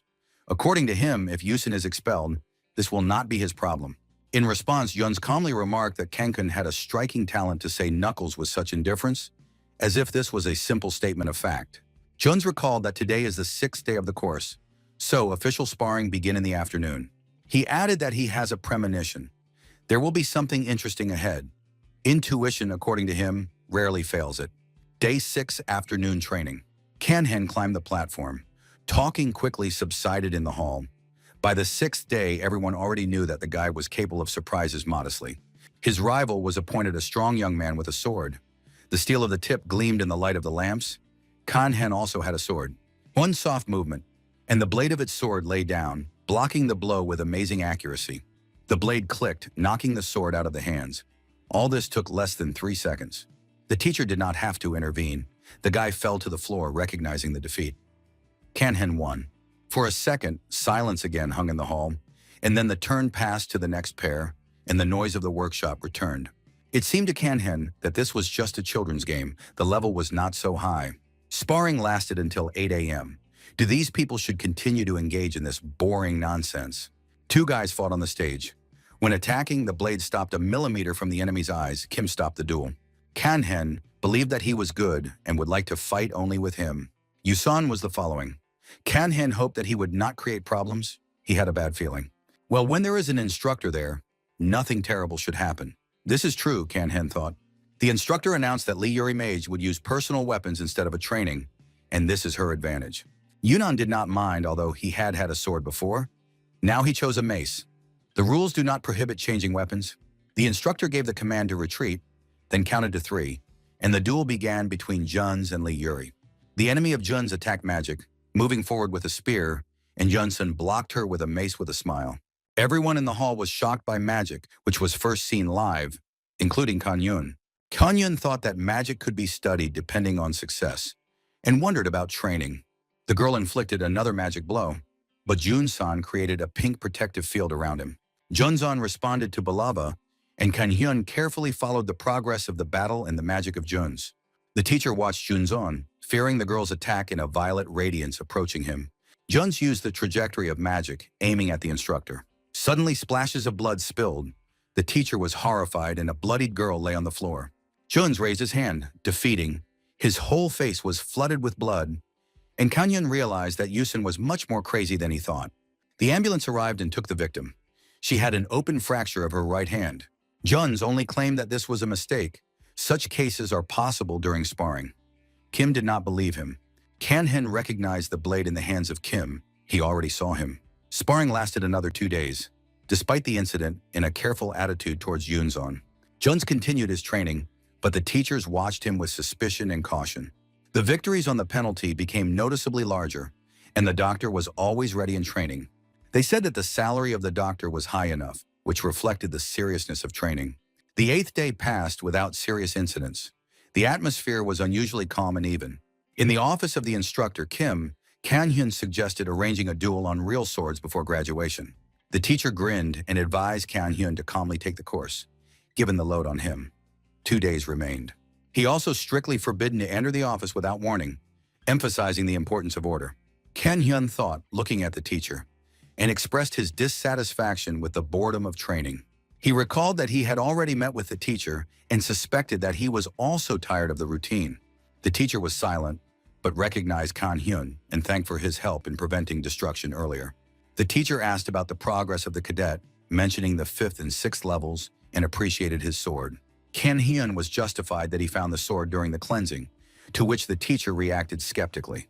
He took out his sword from the inventory and offered to sparring, demonstrating the seriousness of intentions. At that moment, Kanhyun was surprised, not expecting such a proposal against the background of a previous conversation. The battle began. A teacher appeared behind Kanhyun and tried to strike. Kanhyun noticed the attack in time, turned around and waved his sword. The teacher noted the dexterity of Kanhyun, not just power. Kanhyun said that recovery skills allow him not to be afraid of strong attacks. He began to strike, demonstrating incredible physical strength. Sparring became more aggressive. Kanhyun created a gap in defense of the opponent.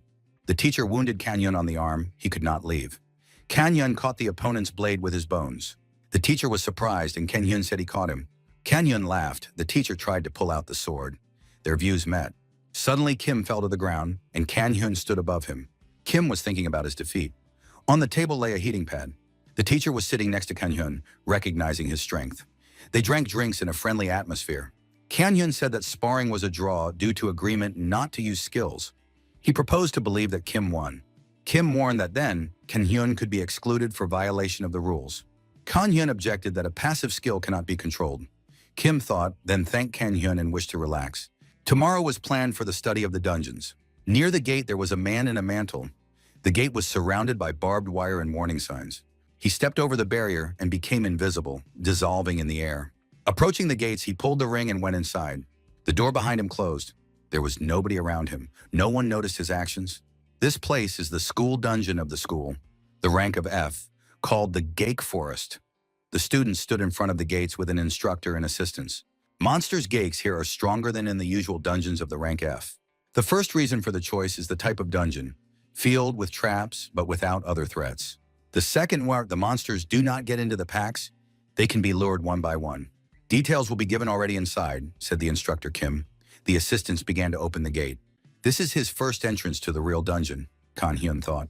Previously, he did not pass through such doors. He felt a slight feeling of levitation, and another world opened before my eyes. Kanhyun examined the dungeon, thinking whether this is really the same place. He thought about the portal through which they passed, considering it just a door. It occurred to him that perhaps, if you go back, it would be possible to leave the dungeon. Yusin recalled an explanation from the class, which said that a return was possible. The idea that he could be considered crazy caused irritation. He decided to stop the dialogue and focus on what is happening. Jun's was perceived nearby as an obsessive presence. He recalled that Kanhan first spoke to him. The assistant was to be the first to lure the Gake and conduct a demonstration. After this, the teams of 5 people had to act independently. Each group had to lure and fight with one monster separately. Gake is a bird-type monster. Growth from head to toe 2 meters is similar to an ostrich. Distinctive features are fast legs and strong beak. The attack can break through the plate armor. Special caution is required. The strategy to surround it with several people and tie their legs.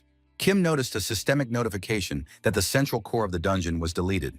Next, there was a message that the portal had opened out. All participants surfaced a warning dialogue box. It reported that the dungeon would soon collapse and everyone needs to leave it. The sky above the forest of Gate cracked into sharp fragments. The air trembled. Kim urged everyone to go to the portal one at a time, forbidding tin and panic. The students lined up in a chain while the gates flickered with a ghostly light. Amazement grew. The central core was deleted. Why anxiety? What is happening at all? Almost everyone left the gates. Outside, a blue fire flew out, stitched by blood-red lightning. Kim realized that a breakthrough of the dungeon began and caused support. Assistants evacuated interns. The breakthrough means that the core is destroyed without the murder of a boss monster. The destruction of the dungeon will push the remaining creatures through the portal. Kanyun felt the tension of the battle and prepared for an unforeseen battle. Kim looked at the portal. Bright light and puffs of smoke breaks out of it. This is a breakthrough of the dungeon. Kanyun approached Kim. Kim points to the portal. Kanyun clenches his fists. He understands that this is not a training. Kim counts on him. Gallic monsters appear from the vault. Their bodies wriggle. Their eyes burn with bloodthirsty light. Kim unfolds to the cadets and waves his hand, calling them to build. Kanyun is alone. His breathing goes astray. He looks at the hordes of monsters. Gakes rush forward. Kanyun abruptly breaks down and rushes towards. From behind Kanyun, Juns with a mace appears. He strikes the first gate. The creature falls dead. Jun smiles, his eyes burn with a fighting excitement. Kanyun is shocked by what is happening. He notices how easily Yunso is fighting. Juns fights with excitement. His face shines like a fight is a holiday. It annoys Kanhen. Juns waves Bulava and shouts something funny. Kanhen gritted his teeth and looks with annoyance. He thinks how much he hates what is happening. But he takes out the sword and goes forward. A strange sense of confidence appears near Yusen. Crazy nearby is already not bad. Kanhen waving a sword, striking the gates. He moves faster. He warns Yunsen. He nods and covers his ears. Kanhen activates the skill. Lion rights fill the air. Gakes hurt. The sound presses on the mind. Kanhen screams, calling the monsters to be curlin-headed. The echo diverges through the dungeon. The morale of enemies falls. Their movements become lethargic. Kim notices the strange. The monsters are weakening, as if they had a spell on them. He looks around, trying to understand where the effect came from. Cadets whisper. Someone calls the name Kanhen. Everyone looks at him. Kim guesses that this is a massly debuff. He is amazed. He first sees the cadet to use something similar. He believes that help is already close, and you can do without sacrifice. But Kanhen has a different thought in his head. He thinks about a magic explosion, skill that does not belong to others. He can use it as if he is his personal. The rest are not. Juns looks with enthusiasm and asks something. Kanhen responds briefly. He calls it a secret. The face remains serious. Kanhen notices something in the sand. His gaze clings to huge traces.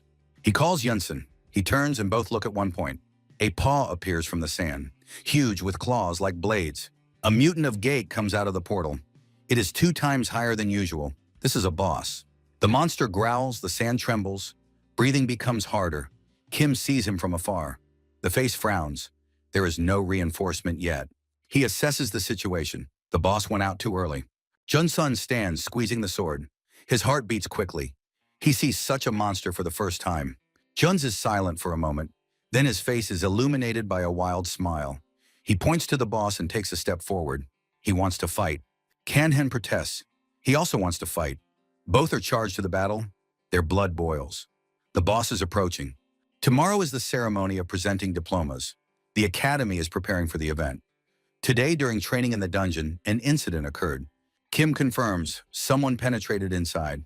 It was no accident. Suspicion falls on a series of attacks in dungeons since last month. The girl thought. The face is serious. She feels the connection between events. She asks if one of the cadets stood out.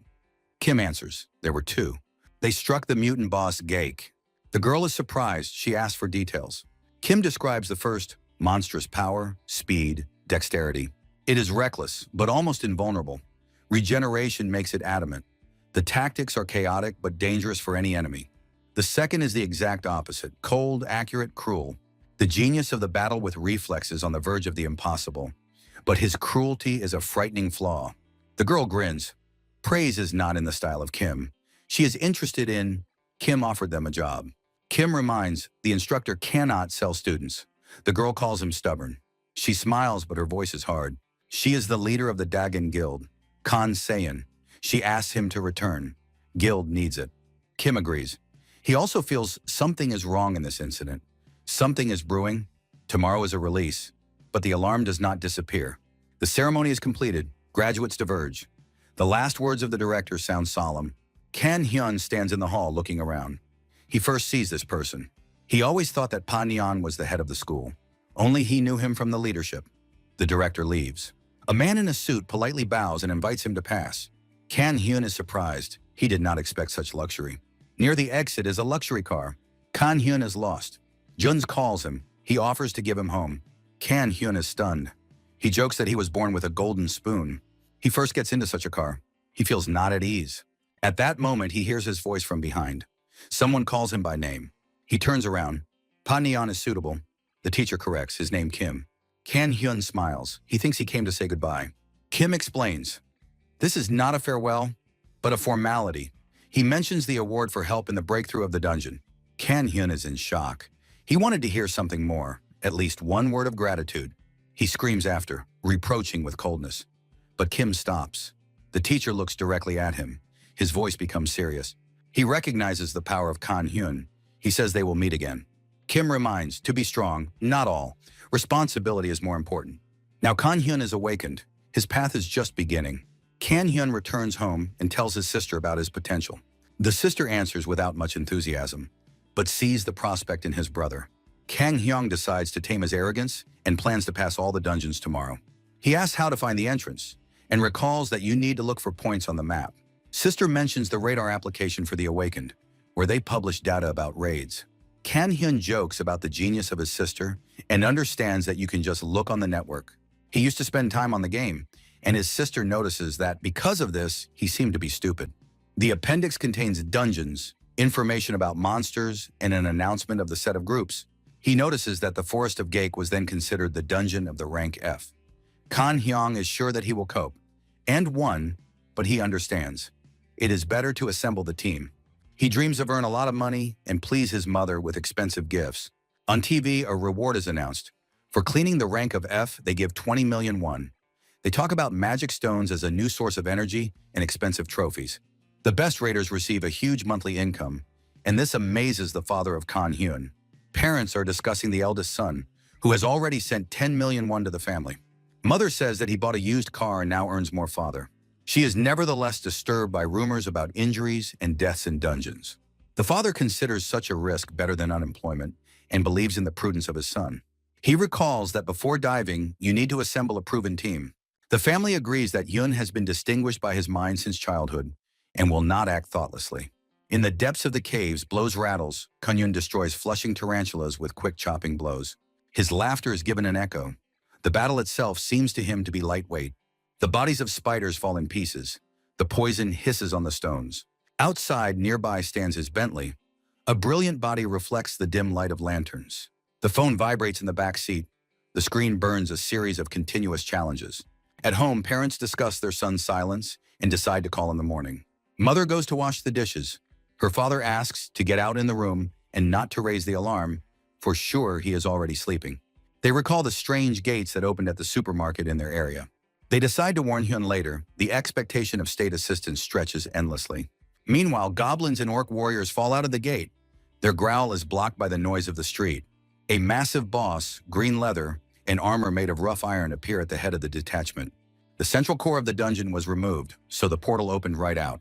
Kan Hyun completes the raid in one day and goes to the surface, satisfied with rapid progress. He reflects on the following purpose, fluctuates between the cave E rank and caution. The idea of unknown rules of resurrection in reality makes him slow down. He opens the car, dreaming of a dream and tomorrow's dinner with his sister and beef. On the screen, 36 missed from Ahyeon. The heart is compressed. He calls back, hears alarmed voice. News about parents and gates. Awareness of danger throws him into his face. Fingers tremble on the Bentley steering wheel. He is in a hurry to the rescue. Urgent news is transmitted to all television channels. The government promises to make every effort to eliminate the threat. The Ministry of Defense in the United Forces of Abilities conducting a breakthrough zone. Citizens are evacuated, but people remain inside. Among them, the parents of Kanhen. The inhabitants of the isolated zone are more and more amenable to panic. The Dengen Guild officially announces participation in a rescue operation. Meanwhile, Kanhen is preparing. The sister looks at him with anxiety. She is not sure that he is to cope alone. He answers with a smile. He went through the preparation. Just wait at home. She does not believe in the ease of the situation, but cannot stop him. She warns him to be careful, not heroic. She behaved restrained, but restless. He tells her not to worry. He will return his parents. Kanhen gets into the car, a concentrated face. He rushes into the breakthrough zone. Kanhen's car was stopped at a checkpoint. The military blocked the road and indicated to go back. He presented a certificate of the user of abilities. After a short meeting, he was missed, warning that they were not responsible for the consequences. Kanhen nodded and drove on, leaving the military behind him. He rushed along the road surrounded by thick trees.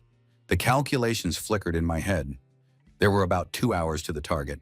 It was hoped that monsters would not appear along the way. The dungeons continued to open. The situation with E, the rank, caused special concern.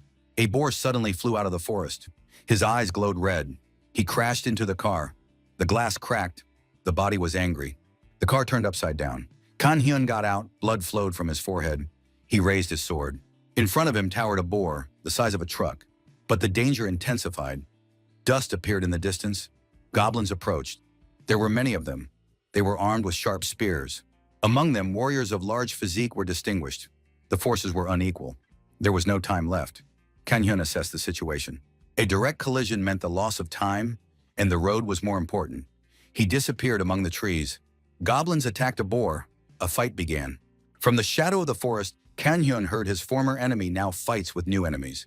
He did not intervene. It was necessary to move on. The loss of the car did not matter. The family was waiting. The night comes. Kanhen makes his way through the dark forest, saving the charge of the phone. He regrets the abbreviated route without lanterns and the illuminated road. Behind the movement is felt, the sword describes the arc, and the invisible wolf falls to the ground. New invisible dystrophians appear. Their white silhouettes flicker between trees. Kanhen chopped them without stopping. Blood soaks the earth and clothes. The battle continues until dawn. The field is strewn with dead gaps, wolves of its growth. With the first rays of the sun, Conan sits on a branch. Fatigue presses. Sleep does not help. An uneven snag is a support, but time is running out. It is preparing on the road. In the house, the mother reads the last message of his son about the imminent arrival. The connection is unstable. The alarm is growing. Near the supermarket yesterday, there was an orc monster from F rank. Parents doubt the safety of shelter. The father hopes for the strength of his son, but doubt sharpens the thought of the new monster. Where did such a terrible creature come from? Kanhyun stands wounded in the blood, but with a curve, a tired grin on his face. For him, the orcs were only a winch for his parents. An unbearable expectation. Now he is at home. Kanhyun proudly stands among the fallen orcs. The bloodied sword shines. A hoarse roar is heard behind. New warriors. Warriors are approaching it. The tablets above their heads indicate the rank of boss. 3 leaders go to the forefront. Kanhyun understands the mistake. This is not a Festin rank, but much more dangerous of the rank. In the house, parents notice their son through the window and freeze from the shock of his changes. Orcs rush forward. The saliva flows along the fangs, the weapon sparkles. The first orc blade slides past. Kanhyun's magical blow tears the flesh of the enemy. The second enemy hatches the club, breaking the bone of his hand, but Kanhen continues the battle. The steel of the sword cuts off the head one after another. Blood stains the grass underfoot. The last orc has split the skull of a magic explosion. The field occurs mortal silence. The pain in the broken arm is given by pulsation. A new shadow is swirling around. An entire orc army closes the ring. In the center of the construction, the boss general rises. Kanhyun's muscles strain. Not the time for healing. You need to leave strength to fight the giant. The lion's random roar shakes the air. The moral of enemies stagger for a moment. He lifts the sword into a combat rack, scattering the remnants of fatigue. The orc general puts a fist on Kanhan's face. The blow is strong but does not knock down. A crowd of orcs pushes him back to the leader. Strokes. The game is painful and predatory. Kanhen is falling. Magical regeneration runs out. Muscles no longer delay the wounds. Forces are running out, but behind the house and family, it is impossible to retreat. He rises, squeezing the sword. Determination overlaps the pain and crack of bones. The general rushes forward, in the eyes of an ominous fire. The fangs are grinning in anticipation. In the house, the mother sees her son in the window. The father grabs the pipe, preparing to defend herself. A new wave of orcs crawls to the walls. The weapon shines in the twilight. Cannon tries to break through. Steel dissects the flesh. The blood splashes a fan. Several orcs fall. The general's gross palm captures his shoulder and throws him face into a cracked asphalt. The skull rings, the world floats. Dust clogs lungs, but consciousness clings to the target. Forces go out. Pain answers with each breath. Family images flicker before my eyes. Even lying in dust, he is looking for a way to rise. Cannon loses consciousness. Eyes are closed. The body goes limp on broken asphalt. Suddenly, a girl bursts on the battlefield. The leader of the guild, her blow knocks the general orc from his feet. The team of raiders finishes the remaining orcs, completing the cleaning of the territory. Rescuers begin the evacuation of wounded residents, preparing transport for the rest. The damage is huge, but due to the fact that the orcs were collected in one place, there are less destruction than nearby. The raiders find Kanhen, realizing that he alone restrained the enemy before their arrival. One of the rescuers checks the pulse and states death, the order to carefully prepare the body. After a moment, the place where Kanhen lay is empty. The body disappears without a trace. In the shade, Kanhen opens his eyes. His breath is even. Kanhyun wakes up on the same tree where he fell asleep. The system reports the resurrection after 24 hours. The ability returns to life while the Earth is in a crisis. The fine is -1 level and -50% of forces per day. He recalls the attack on parents and orcs. Rage raises the pulse and erases the dream. The body seems led from the fine, but he jumps from the branch and rushes back without sparing himself.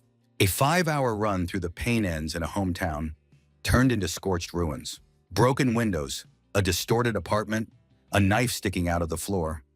The void presses stronger than the wounds. At the military base, he takes the phone.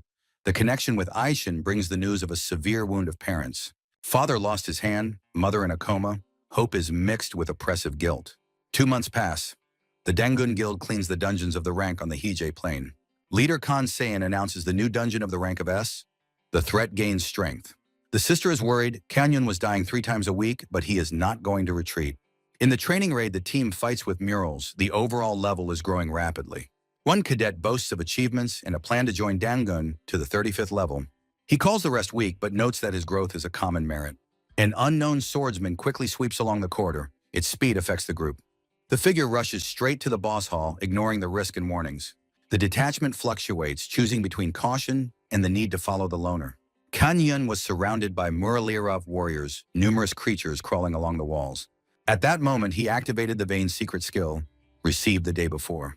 This skill increased all indicators except mana by 40%, depending on the condition of the body. Wine was a crazy warrior who lived for the sake of battle and gained incredible power at the cost of destroying his own body. When the Muraliers came too close, Kanyon prompted them into pieces with one magic explosion. The group who came for him was shocked by his power. He went to the core of the dungeon, raised it, and stated that he was leaving, demanding to free his way. Despite the questions of the group about the collection of magic crystals from the murdered monsters, Kanyon refused, focusing on his desire to become stronger. In the conversation between the members of the group, rumors of the mysterious loner surfaced who recently cleaned the dungeons. Although they doubted that someone could cleanse the dungeon E, a rank alone. Meanwhile, the main core was destroyed and the portal opened out. Kanyon, crouching on the corpse of Muravrir, studied the book The Intercession of Muravrir, which gave the skill of strengthening the skin. He understood that the use of wine's secrets and regeneration at the same time requires a lot of mana. And I thought that a skillful combination of skills is the right path. The Bilgan's sword, with a length and strength of 500 out of 500, always accompanied it in wanderings. His special ability, Berserk, gave increased strength and increased strength 1.5 times, but at the same time deprived of the ability to think sensibly. The consequences of this state were unpredictable, and regardless of how powerful this ability was, it could not be used thoughtlessly. Kanyon understood that despite his rush, it was impossible to lose composure. Now it was pointless to regret past mistakes. There was one goal in front of him, at all costs to become stronger. He was determined to master the skill of Berserk and learn to control him in order to extract maximum benefits from him without dangerous consequences. People gathered near the open gate, discussing the latest news about the mysterious loner who allegedly cleans the dungeons. One of the men asked with interest whether it was not the one who was noticed here today. The guy pointed his finger, confirming that it was really a Conte who was leaving the gate. At this moment, the outbreak of cameras blinded his eyes. The reporter from the KST introduced himself and asked to look into the camera, inviting Kanhyun to join their guild. But Kanhyun did not show interest and sharply demanded to leave, not to interfere with him. And angry to the annoyance of the journalists, he was not shy in words, and after the threat, he forced them to retreat. Passers-by discussed him, believing that he could be a convicted and dangerous person. Approaching his car, the second Bentley, Kanhyun unlocked her and thought irritably about how reporters were wasting his time in vain. Suddenly, the voice of a man sounded from behind, who offered help and handed himself a business card. It was a dream of Ian Ho from the Association of Users of Abilities, who had been watching the Konkan for some time. He explained that in the association you can get comprehensive support and did not require an immediate answer. The man bowed and retired, leaving Kanhyun alone with a visitor in his hands. In his head, the idea of what this organization was an association of users of abilities, and whether it is worth contacting them. Association of Users of Abilities is not at all an ordinary organization. Unlike greedy guilds, it really protects the rights of awakened. Conan never heard them actively recruited someone, so that the proposal to contact them at any time seemed strange to him, but curious. At that moment, he sat and ate noodles, absorbing 5 servings at once. My biggest problem now is mana, he thought. Recently, he spent too much on secret techniques, military tactics, and regeneration, and almost nothing remained for attacking skills. Even the protection of Moravlera seemed a luxury. We need to find good artifacts, he decided, and went to the auction. But there was nothing sensible. There are only cheap things that would have raised stats by only 1 to 2 points. He needed powerful artifacts, better than those that he already had. Suddenly, he stumbled upon information about the Book of the Skills of the Ring, picked up, and where it can be obtained. He learned that in the dungeon Goblin Village in Kanam, you can get rings that increase magical power from 1 to 4 points. To get them, you need to kill shamans or boss. Previously, only a few people who were recruited by the pharmaceutical parties knew the place, but recently some new guys appeared there and seized the territory. The government did not pay attention to this until the monsters went outside. For them, it was just a trifling problem. Kanhyun understood, if he wants to survive and become stronger, he will have to do something with it. The site is full of comments about the guild, monopolizing the Goblin Village and eliminating strangers.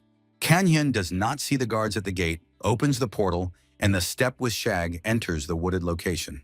2 men and a girl are sitting in the clearing. They evaluate the guest's equipment and decide to rob him. The first attacker soars into the air, falls unconscious. The foam bubbles at the lips. Kanhyun cuts the enemy's sword with a naked palm and throws 1 blow to the second striker. The girl is trying to hit the back, but the magic explosion discards it. The hand bleeds with blood. Screams echoed between trees. The battle turns into a brutal demonstration of power. Kanhyun remains calm, uses skills as if he is teaching enemies to their own tricks. There are still 7 more on the trail. The faces are full of rage. Steel sparkles in partial shade. They promise that the offender will not leave alive. The threat ring is shrinking around Kanhyun. The tension thickens in front of a new fight. 7 advance, threatening with swords. Their faces were distorted by anger. But Kanhyun only grinned, as if it was all nothing more than a joke. He slowly turned around, looked around them with a cold, insightful look. He just needed a guide. The training turned his life turned upside down. A world of strength, cruelty, and money opened before him. Once he was considered a discharge, and now he headed a large guild, like a tiger who received wings. In the dungeons, he felt invincible. The leader of the enemy group went to him with a threat, but the counterattack was instant. The fist of Kanhyun met the enemy's face. The body collapsed, silence shook the earth. He looked around. The whole seed was already lying unconscious. The leader did not believe how an unarmed enemy laid everyone in a second. Kanhyun took out a bloody dagger. The ice was scared in his gaze. He ordered the enemies to be lined up, as if at an interview for the role of a guide, evaluating them as candidates. Plenipotents. Blood flashed on the steel. The tension thickened. The selection began. Kanhyun ends the improvised selection of captives in the clearing. A group of wounded raiders is on his knees. The clothes are saturated with blood and dirt. He announces the only suitable, Kim Sona from the Bait Guild. The rest clap with trembling palms, trying to guess his intentions. Kanhyun does not believe their repentance. It is easy for them to hide the future deception. The blow with a fist breaks the face of the nearest. The tension in the air thickens. The prisoners lower their heads, fear holds them silent. Kan Hyun leaves the clearing, leaving behind the defeated and broken. Kim Sona follows him, galling muffledly and trying not to attract excess attention. The dungeon stretched endless corridors. Darkness enveloped every turn, as if hiding something important. The conductor walked ahead, carefully bypassing the monsters, choosing the path carefully and accurately. Kan Hyun trudged after him, yawning from boredom and looking at the road, as if hoping to see at least the shadow of the enemy. This walk was bored with him. He was angry at the silent darkness, longing for at least some mess. The conductor tried to justify himself, but Kan Hyun ordered to stop and arrange a halt right here. The fire flared up quickly. The bathroom was fiddling by the fire, cutting something into a metal pot. Kan Hyun lay under a tree, lazily watching him, and kicked the pebble of the sole boot. The dignity was preparing noodles, throwing seasonings blindly, at the same time glancing at Kan Hyun's swords. The pot boiled, hot steam rose into the darkness, mixing with the smell of fried meat and noodles. Kan Hyun came up, took the bowler right from the fire, not frowning that he did not touch his hot steel at all. The sanctuary sat next to him, watching Kan Hyun eat as if he had seen such a thing for the first time. They ate silently. Tension hung in the air, which could not scatter even the flame of the fire. Kan Hyun suddenly turned, glanced at the bathroom, as if he had just remembered him. He briefly asked the age, the past, as if he evaluated whether he should have survived. The bathroom answered with restraint 25. His voice trembled, but honesty and fatigue were heard in him. He talked about his studies, work, family, his father's fall and poverty that came for her. Kan Hyun listened to everything without emotions, then dismissed as if he was brushing an annoying fly. The bathroom was surprised, not understanding why to ask if you are not going to listen to the answer. Kan Hyun ordered to shut up and finish. There was no sympathy in his tone, only the calculation. They continued dinner, surrounded by darkness and silence, which comes before the storm. Empty pots lay near the fire. Smoldering coals barely illuminated the dark clearing. Kan Hyun was asleep. His sword lay nearby, like a continuation of his hand. He opened his eyes to the sanctuary, slowly raised himself, and began to listen to the night silence. He looked at the sleeping Kan Hyun. His lips trembled, his gaze darted between a sword and a forest. Memories flashed in my head. A blow to the face, blood in the mouth, humiliation and fear. The thought flashed quickly. If you kill him now, everything will end. Everything will be different. He clenched his fists, took a step, but immediately stopped, unable to bring the matter to the end. Deciding to escape, he looked back in the darkness and silently headed towards the forest. The voice came suddenly from the darkness, as if the forest itself spoke, breaking silence. He flinched to the bathroom, turned around, his heart was pounding, his face turned white with horror. He tried to answer something, squeezing out of insecure excuses. Kan Hyun looked at him. His eyes shone in the shade like a beast. The tone was calm, but the threat rang in it. Every word, like a drop of poison. He froze the sanctuary, not knowing what to say, unable to understand whether Kan Hyun believed him. He nodded, slowly returned to its place. Silence enveloped the clearing again. Only the noise of the wind in the foliage remained. He realized that there will be no second chance, and Kan Hyun does not joke. The bathroom pointed towards the hill. There the village of Goblin was visible behind the trees. Kan Hyun stopped, squinted, felt the pulsation of magic in the air. He looked in surprise, not understanding what he was talking about, how to feel it. Kan Hyun grinned, feeling the weakness of the satellite and his hidden anger. San tried to hide emotions behind a fake smile. Everything was in full swing inside, he knew. Soon everything would end. In the center of the village, dozens of goblins of different classes accumulated. The magic core attracted them, as the flame attracts moths. San knew that the troops of the village rarely leave the core for no reason. Now all their forces are inside, and the chance to survive is negligible. He did not believe that Kan Hyun could cope. Goblins raised a scream. One by one jumped out of the huts. The earth trembled underfoot when they ran to the attack. Kan Hyun stepped forward, stretching the sword from behind. The blade flashed in a dull light. He smiled as if he had met old friends on a slaughterhouse. The backpack took up as if thrown by invisible power. He collapsed exactly on Kan Hyun's head. Kan Hyun raised an eyebrow, looking up. The sanctuary rushed to the run without looking around. The forest swallowed its silhouette. The branches whipped the face. He shouted, accompanying the run, with laughter. Kan Hyun turned slowly, looking after him. A smile appeared on his face, tired, angry, calm. The dignity fell by the tree, breathing heavily. The heart was beating, rang in the temples, my hands trembled. He was sure when he left death. Notification of the system broke out in the air. The message appeared. The main core of the dungeon is extracted. Following, the portal of the dungeon is activated to the exit. He stared for the council in the inscription, not believing his eyes. He looked at the message, not understanding how possible. He knew what that means. The core is destroyed. Kanyun survived, managed. Sana was surprised how Kanyun cleaned the dungeon alone. He realized that he had nowhere to go, neither in the dungeon nor beyond. The main core of the dungeon is extracted. The portal is activated for exit. Previously, Kanyun rushed to the goblins, destroying everyone in his path. San knew that Kanyun was strong, but did not know what exactly he was capable of. Kanyun had great power and high resistance. For a fight with a crowd, not only power is needed, but also the ability to keep the defense. It was important to withstand the attacks and reach the boss in a straight line. This is a dangerous strategy where delay threatens a failure. The bathroom stood in front of the portal, realizing the power of Kanyun. He thought Kanyun was just fighting well. But now he understood someone unusual contacted him. Kanyun possessed unimaginable power. Gross power was his main weapon. The magical crystal of the goblin shaman and the ring of the croc is a strength of 50 out of 50. The ring increases magical power by 4 points and the mana recovery rate by 10%. Kanyun looked at the ring shining on his finger. He thought about the dignity and the opportunity to deal with him quickly. Kanyun went through the portal and saw many people at the exit. He asked why they came, surprised at their numbers. The crowd replied that she did not come to fight, but wanted to agree. A man in a suit came out of the crowd, the head of the guild Bait Yung Yung. He tried to shake his hand to clans, but he refused. Kanin urged the man to go to business, irritated by such courtesy. Yung Nyong invited Kunhin to join their guild with benefits and support. The man saw in Konhyun the key to the strength and growth of his guild. Konyun listened carefully, evaluating the proposal. He abandoned the offer, not wanting to join the guild.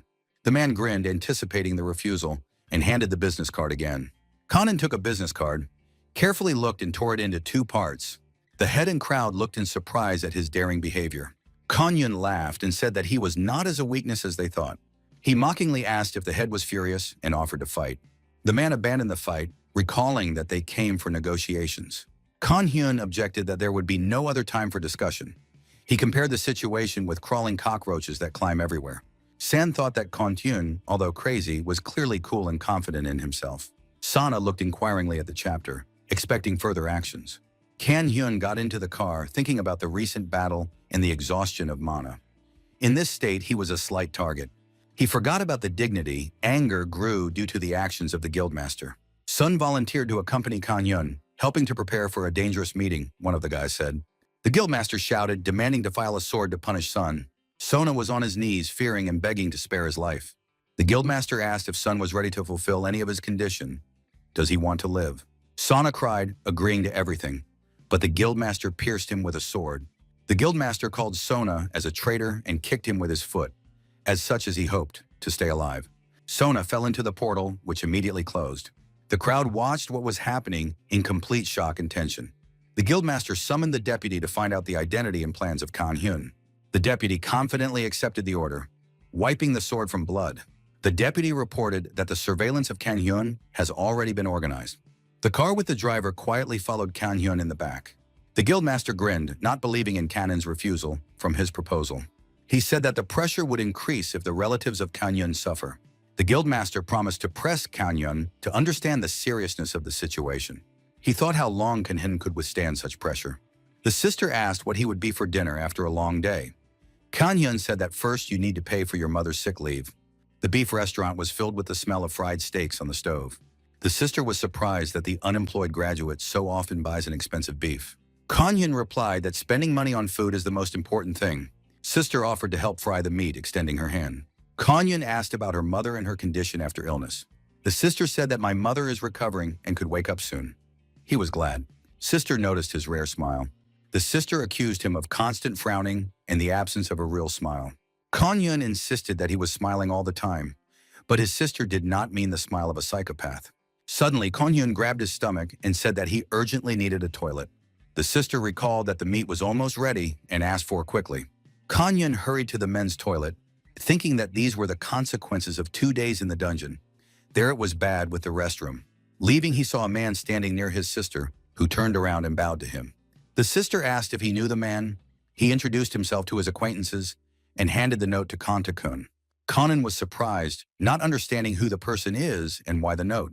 A familiar person would not immediately leave, not saying hello to him. He thought that he had to greet him at least. Kanyon carefully read the note, not expecting such a message. The note included a greeting and a reminder of the invitation from the head of the guild. There was also indicated the phone number and wishes of all the best. Kanyon wondered what to do with this invitation and what the next step will be. In the evening, my sister invited Kanyon to go to the store for beer, but he refused. The sister decided to buy a beer for herself and drink alone. Kanyon chose to go on his own and buy beer. The seller said goodbye and thanked for the purchase. The streets around were deserted and lit by lanterns. Kanyon thought that it was possible to go to the dungeons less and spend more time at home. He heard a call. His father called. He said that his mother woke up and recover. Father said that his friend came to visit his mother and handed over greetings. Kanyon was surprised and asked the name of his friend. His name is. This caused him fear and anger. The next day, Miena and her colleague met on the way to work. One of them overslept. The weekend only ended. Two girls met Mrs. Shenson. She was in armor. They greeted her. The mistress gave them coffee and wished them a good day, and the girls discussed her oddities. They watched her withdrawn. Why is she always in armor? They were surprised. It is a little strange, but it seems a good person. All people are special, but Sona is really an angel, and Mian thought about the worst of them. Each person is special, each in his own way. Mian was what to tell. She saw a lot. Someone breaks their hands during sparring. Someone has a gangster muzzle since registration. He looked like a fierce orc. She still dreamed of nightmares, and suddenly Ken Hyun appeared behind her. Their views met. She was horrified, and he held out his hand. The girls screamed, "Police!" Zirenya called to the rescue and asked to save them. Kan Hyun asked about Kim Niena. He needed him to protect his family. The girls said that Kim Nien is now absent. He only sometimes works as an instructor here. Kim was at a meeting. He talked about increasing the level of dungeons and the importance of people with abilities. They knocked on the door. Kim said that the meeting was not over yet. The man announced a commotion in the reception because of his acquaintance. In the center of Seoul, a tall skyscraper towered. Kan-hen sat in the reception of Kim. Kim said that they would see, but he did not expect the meeting to happen in this way. Kim asked Kan-yun in what case he granted. Kan-yun turned to Kim with a request to protect the family from Gilda Bay. Kim noted the fame of the guild, but said that it is impossible to intervene officially. Kan-hyun explained that he was going to destroy the guild himself in order to solve the problem. Kim asked why he was chosen to help in this matter. Kan-hyun replied that Kim is the strongest person he knows. He added that he does not trust his friend Yusun. He is a little crazy, and he does not even know his number. Kan-hyun asked to defend his family for only 1 week, promising to generously pay. Kim recalled that he is the deputy leader of the guild and is not interested in money, but more important things. Kan-hyun with irony asked if Kim wants his body, causing a laughter in that laughter. Kim said that if everything goes successfully, it will be necessary to meet with the leader of the guild for approval and possible assistance. 5 guards stand outside and inside the chamber of the parents of Kan-hyun. 5 more patrol at the work of his younger sister, using reasonable prepositions. Kan-hyun is glad of such a level of protection, but Kim warns him. About danger, he definitely wants to go alone.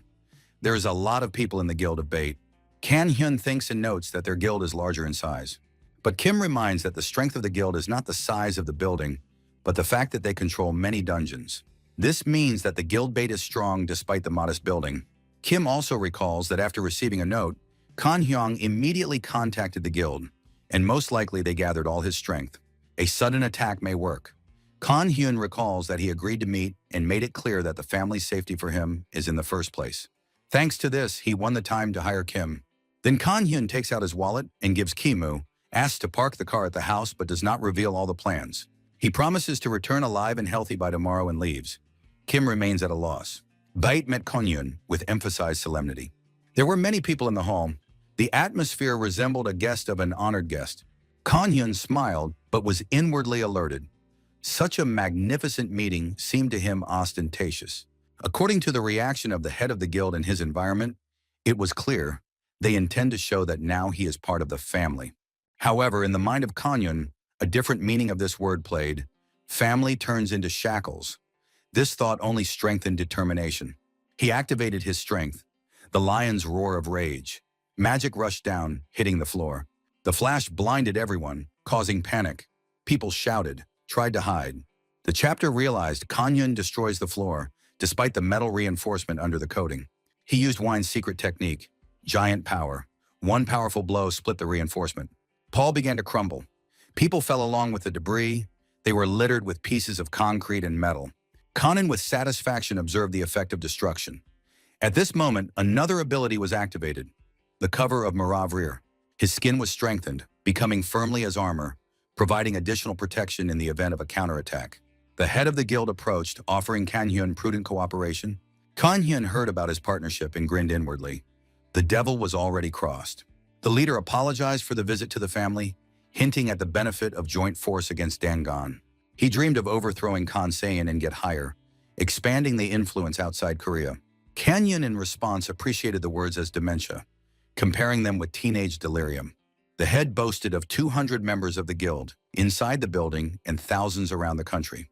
He saw in Kan Hyun the missing symbol that is capable of leading the army along. Kan Hyun spat the leader in the face, showing his contempt for his plans. There was a heavy silence in the hall, mixing humiliation with the fury of observing members. Kan Hyun, grinning, called the dreams of the head of the guild by the delirium of a puberty teenager, advising him to record his fantasies for the audience of YouTube. The head of the guild slowly wiped saliva from his face. His face was distorted from contempt. He breathed hoarsely that such an answer was expected. Anger sounded in his voice. He called Kan Hyun a low-grade garbage, unable to comprehend the greatness of his plans. Anger rose in him, inflating vanity. Kan Hyun burst out laughing, comparing the ambitions of the chapter with the dreams of medieval nobles. The survivors froze in bewilderment. The head of the guild blushed. Rage and humiliation appeared on his face with sharp folds. His voice broke into a cry, and he gave the order to destroy the daring enemy. Masters instantly concentrated the confusion spell on one goal. The waves of darkness flowed to Kan Hyun, distorting vision and hearing, causing breakdown of perception. Magic pressure was thickening, as if a viscous night fell on a lonely figure. Around Kan Hyun, the air trembled, as if preparing to break through the locked force. He activated the lion roar of rage, filling the muscles with pulsating energy. The force hit from the inside. The magic waves of the opponents began to go out. The veil of the darkness for a moment froze, then scattered, leaving a pure lumen. The attackers staggered back, feeling their own mana flowing into the void. The level of threat suddenly changed. The hunters felt themselves driven by prey. Kan Hyun releases power. Mental debuffs scatter a ring of strong mind. Kan Hyun activates the integration of Muravlir.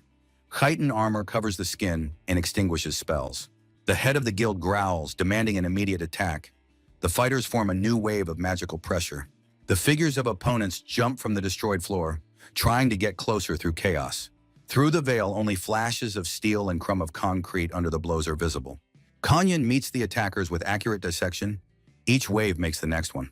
The blades slide through the armor, leaving no wounds. The reflected force breaks the wrists. The head of the guild clenches his fists. Anger turns into a powerless growl over a broken front. The burning building of the guild turns into a black rectangle. Smoke hid the sky. Kan Hyun was breathing heavily among the littered bodies. Blood flowed through the red-hot concrete. The head of the guild towered in front of him. Surviving fighters crowded behind Kan Hyun. The leader mocked the wounded enemy, claiming that they are the same in essence. Kan Hyun rejected the comparison, believing that the killers should be ready to die. The head confidently announced the imminent death of Kan Hyun, seeing him exhausted. Dark tentacles, which constrained the body of the Kanjin, burst from the ground. In the reflection of the blade of the deputy, Kahan's face flashed, whose sword spilled new blood. Steel pierced the hero's back. The thoughts of long resistance fell silent in her head. The head praised the deputy for an exact blow, preparing to deliver the control. He touched the enemy's head with a spell. The flesh began to burn with a bright flame. The scream of pain cut smoke. The body of Kan Hyun covered the deadly fire. The head of the guild moved away, lit a cigarette, and watched the bonfire devour the enemy. The battle brought more than 30 corpses and 50 heavy wounded among the guild fighters. The losses were estimated as serious losses caused by a single person. The leader ordered to remove all the equipment from the fallen, hoping at least a little recruitment of the damage. But Kan Hyun's body disappeared. The night enveloped the city. The system reported the resurrection and fines for a day. He opened the door of the apartment, found his sister in the living room. Fatigue was read in her gaze. There were traces of armor and dirty soles on the carpet. The freshly washed floor had to be wiped again. Kan Hyun felt hunger after his death, thought only about food and hot broth. The sister grumbled, noticing that he was again in shoes and armor, but still put dinner. 2 days later, Keiki Gorge is a dungeon under the control of the Bait Guild. 2 sentinels were bored at the gate, complaining about rare visits of adventurers to their dangerous sector. Rumors about the cruel affairs of the guild scared the hunters. The risk of death and loss of equipment did not attract them. The silence was interrupted by steps. A lone figure in a mask and dark armor appeared on the trail. Metal plates reflected the light. The silhouette was approaching without hesitation. The sentinels looked at each other, feeling fear. The stranger radiated a threat. In memory, it arose as he destroyed the floor of their headquarters. Thought made the heart to squeeze. Kan Hyun realized the frontal attack against the guild reminded him of a throw of eggs into a granite wall. The endless resurrection gave an infinite number of eggs, but the fines cut out force for a day and slowed down progress. He decided to destroy the enemies pointily. He invaded their dungeons and cut out the parties one by one. In the cake gorge, the mask hid her face. The hand squeezed the throat of the last surviving fighter bait. The rest lay lifeless. Blood was absorbed into the sand. The prisoner trembled, not understanding why asking for forgiveness. Ignorance did not save from Kara. Kan Hyun threw him to the ground, put his pen, in order to record all the dungeons that the guild holds. The man hastily displayed the names, trying not to tremble. The sheet began to be saturated later. Kan Hyun wondered why the police did not notice the murder. Cameras were absent in captured locations. Rumors about bribery went, but there is little evidence. The guild chose zones without observation. The sheet was filled with addresses. Kan Hyun took it, briefly praised, and touched the enemy's head. Magic light pulled from his palm. The captive's skin flashed. The scream of pain tore the silence of the gorge. Kan Hyun left, deciding not to leave traces and clean up to the end. The media reported the buildings of the popular guild were destroyed. It was no different from the actions of the monsters. The population was alarmed. All windows of the bait headquarters were knocked out. The facade is covered with cracks. The building was blazing. Representatives of the guild explained that they should explore the monsters for the benefit of mankind. Inside the cabinet, the head of the guild fiercely hit the table, angry with failure excuses. But how else to hide the actions of that abnormal? The deputy burst, having received an ashtray in the forehead, and yet he delivered an alarming news. An unknown raider has already defeated the 7th dungeon of bait. 100 fighters died. Each strengthening of security led only to an increase in losses. Panic grew. The chapter ordered to send all available people on duty, organize shifts without rest. The deputy left the office, wiping blood from his forehead. Silence reigned in the office. The chapter was left alone, recalling the events of the last 5 days and strange coincidences. Kankin's body disappeared immediately after the attack. There were no official explanations. 2 days later, point raids began on the guild of the guild. The damage grew rapidly. In the head of the leader, the belief of hidden accomplices in a large-scale conspiracy is strong. Despite his irritation, he understood that the situation was getting out of control and requires assistance. At that moment, he called on the phone, and at the other end of the line was a familiar ally, Hyon. The head of the guild spoke about his problem and expressed hope for support. The interlocutor doubted the material benefit, since he already had a lot of money, but agreed to help for the sake of participation in this battle. He noted that he was interested in the prospect of checking the new fighter, the Rowdy, which the head of the guild spoke of. At the end of the conversation, the ally expressed his readiness to join the case, smiling in anticipation of the upcoming events. The night came, and 2 guards stood at the gate. One of them, Yusin, tried to start a conversation, but the interlocutor remained silent and reluctantly answered. Yusin was looking forward to the arrival of an unusual guy who was supposed to sight, hoping that the expectation was not in vain. Suddenly he heard steps and was alert. A masked man was approaching them. The sixth sense of Yusin, his special ability, worked sharply, warning of danger. This was the first time when the signal was so loud that he understood. If he did not want to die, you need to run. However, the one who came was a friend, Kanhin. Yusin was amazed to see him and in surprise asked what he was doing here. Yusin smiled and asked Kan Hyun whether he was really involved in the destruction of a group of people. Their conversation pushed Kan Hyun to think. Perhaps behind the guild of bait is a rich family, which was reminded of the words of Kim, the Yusin family.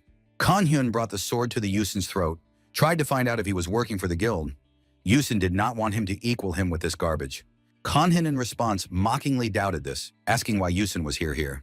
Yusan explained that the guild belongs to Niena. He expressed neglect of those whom Kan Hyun considers his enemies, describing the situation as a game where one Bandyugan humiliates, begging for help. Kan Hyun accepted this with humor and decided not to intervene, offering once to eat together. However, he did not even know his number, and suddenly he felt danger. Yusin was already striving for an attack. but Kanhen managed to stop the blow in time. Yusin considered everything too predictable and boring, laughing at the situation. Kanhyun was surprised at the sudden attack of Yusin from behind when he swung a mace. The sword and mace collided in a powerful blow, and Kanhyun thought that he could spare a friend. At that moment, Yusin encouraged him, urging him to give everything from himself and not restrain for a second. The power of the giant, the secret technique of wine, was in action when Kanhyun rushed into the attack. Yusin deftly evaded, smiling and noting that Kanhyun became an even more formidable opponent. He admired his friend's power, enjoying the battle, who, as he admitted, did not plan, but felt a long-forgotten excitement. Yusin saw this in the expression on the opponent's face and suggested that they enjoy the battle together.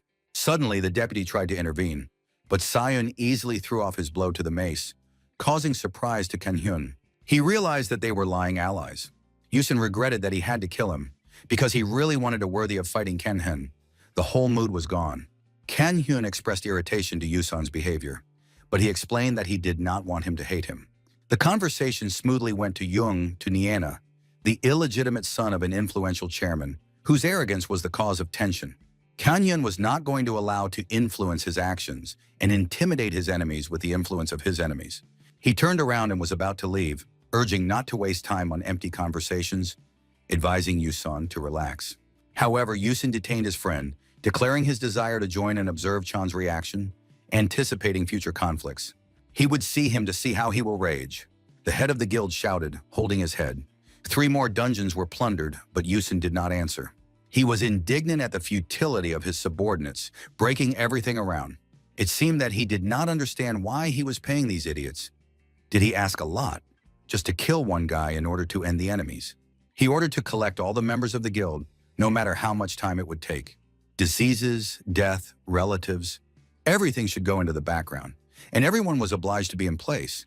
His anger was indomitable. The situation was getting worse. More and more people left the guild. The connection with them was lost.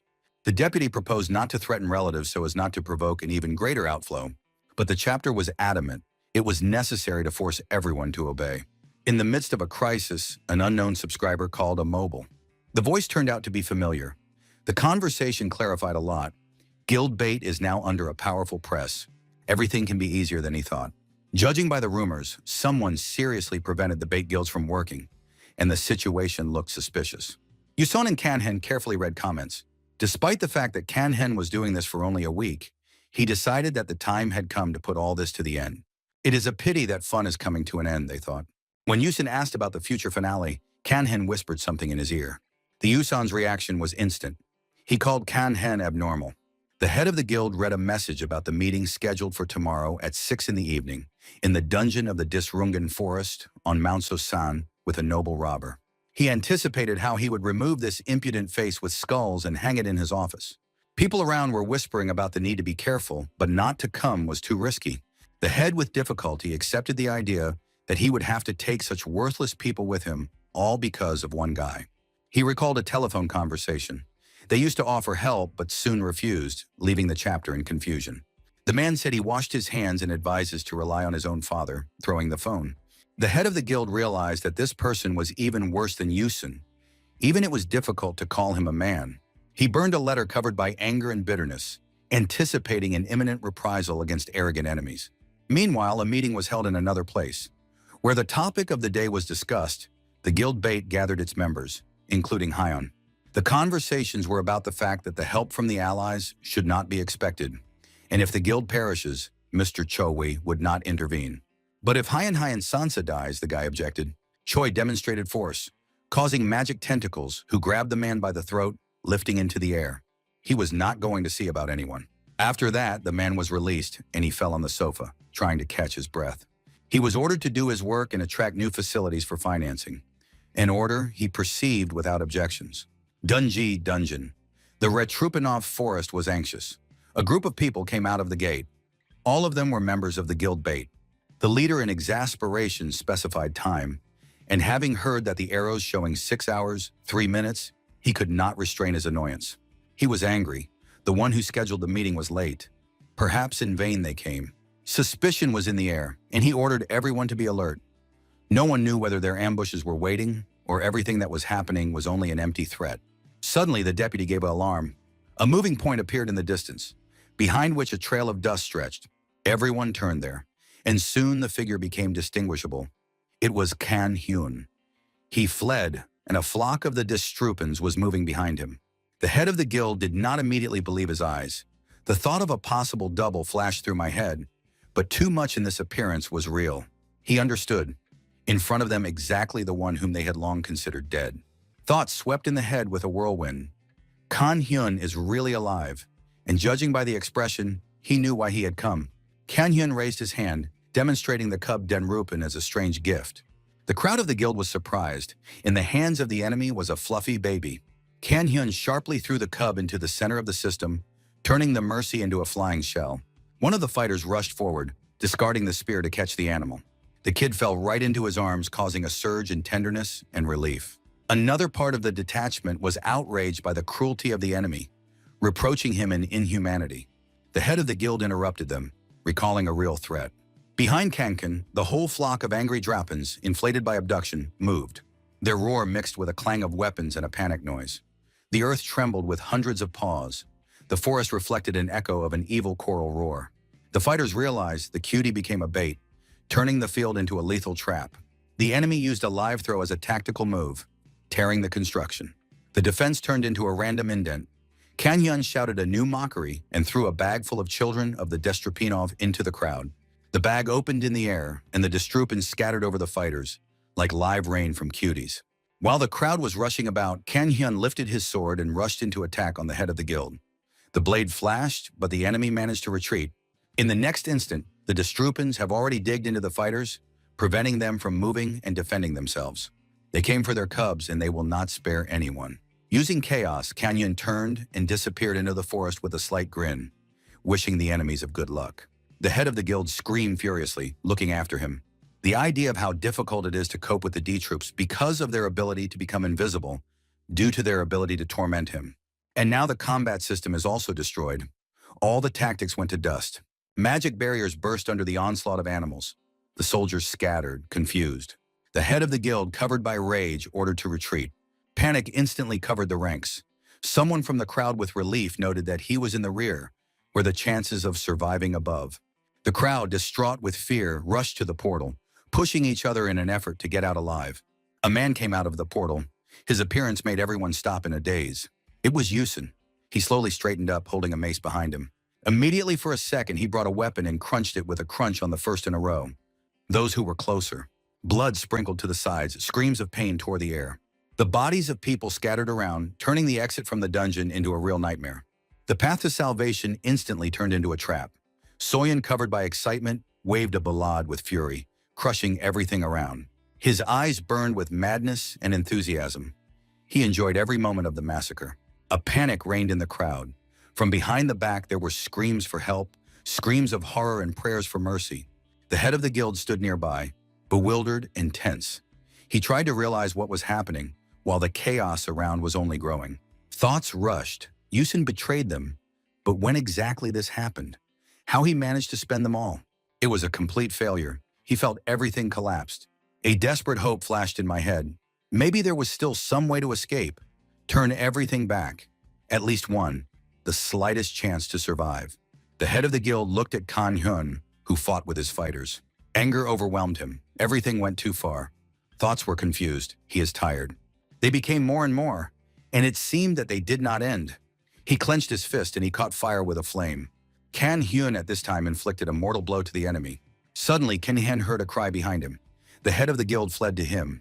His body was covered with fire. He was not going to retreat. If this is the end, he was going to take Kan Hyun with him. He activated the skill of self-immolation. Kan Hyun closed his hand from the heat that gripped everything around. The flame raged, screams were heard. People did not understand why they were. The head of the guild realized how destructive his skill was dangerous even for himself. But if at the same time he can drag Kan Hyun with him, the victim will be justified. He held out his hand and touched the enemy's face. Kan Hyun calmly reacted. According to him, such an attack could only warm him. He used his magic.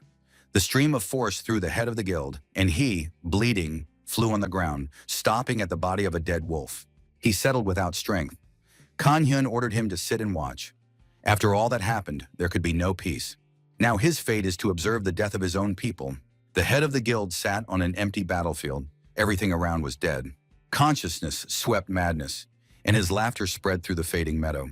All the fighters lay without signs of life, and he continued to laugh, as if enchanted. Kan-hyun and So-yun approached him, watching this strange picture. In the eyes of the defeated leader, despair and a barely noticeable prayer for salvation flashed. Thoughts rushed about his tragic past, an illegitimate son, despised by a family. It was recalled how relatives pulled him into the struggle for power, only for his own convenience. The support of his father was formal and gave only an occasion for new bites of envious people. He felt that for relatives it was always only an instrument in their intrigues. The change in the world and the appearance of training gave hope, but could not lead to victory. The awakened changed the order of the world, returning the law of survival of the strongest. The leader of the guild saw in this the opportunity to turn fate, but did not manage to develop a thought. The blow of the sword cut off his confession. His head rolled along the blood-covered earth. Kan-hyun and So-yun were silently observed. The flame of the battle was gasped in the silence of the dead field. For Kan-hyun, the elimination of the enemy seemed simple garbage harvesting, suitable only for a landfill.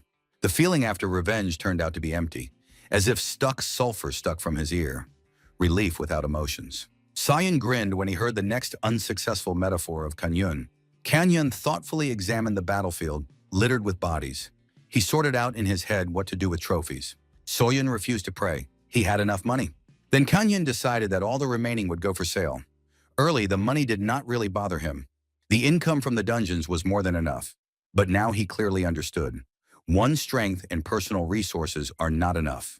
To protect what is really important, you will need both money and influence. Kan-hyun and So-yun stood at the gates, observing how the last spark of magic disappears. Junzan looked at the landscape in front of them and said that now everything was really over. Kan-hyun nodded silently. His gaze was concentrated and serious, as if thoughts had already stepped far forward. He spoke about the possibility of creating his guild. Yusin immediately agreed, without even waiting for the end of the phrase. He felt that there was something interesting ahead. Kan-hyun tried to laugh it off, as if he did not plan to call him to the team at all, but he only laughed. Everything was already clear. At that moment, both of them could not know that the small guild created in a joke would eventually become the greatest force in Korea, not the kindest sense. They decided to go to eat beef. Kan-hyun hoped that he was not paying. Yusin grinned, recalling how much money has. A huge skyscraper towered above the city. It was the corporation building Sharing Man's, the office where the meeting was held. The responsibility for the advance of Neon lay on the shoulders of Choi Min-jun. Before him stood the chairman of the Kan Sok group, Jung San-soo. He spoke with anger, accusing Min-jun of violation of the agreement. But he turned around. He was calm. His face expressed no anxiety or embarrassment.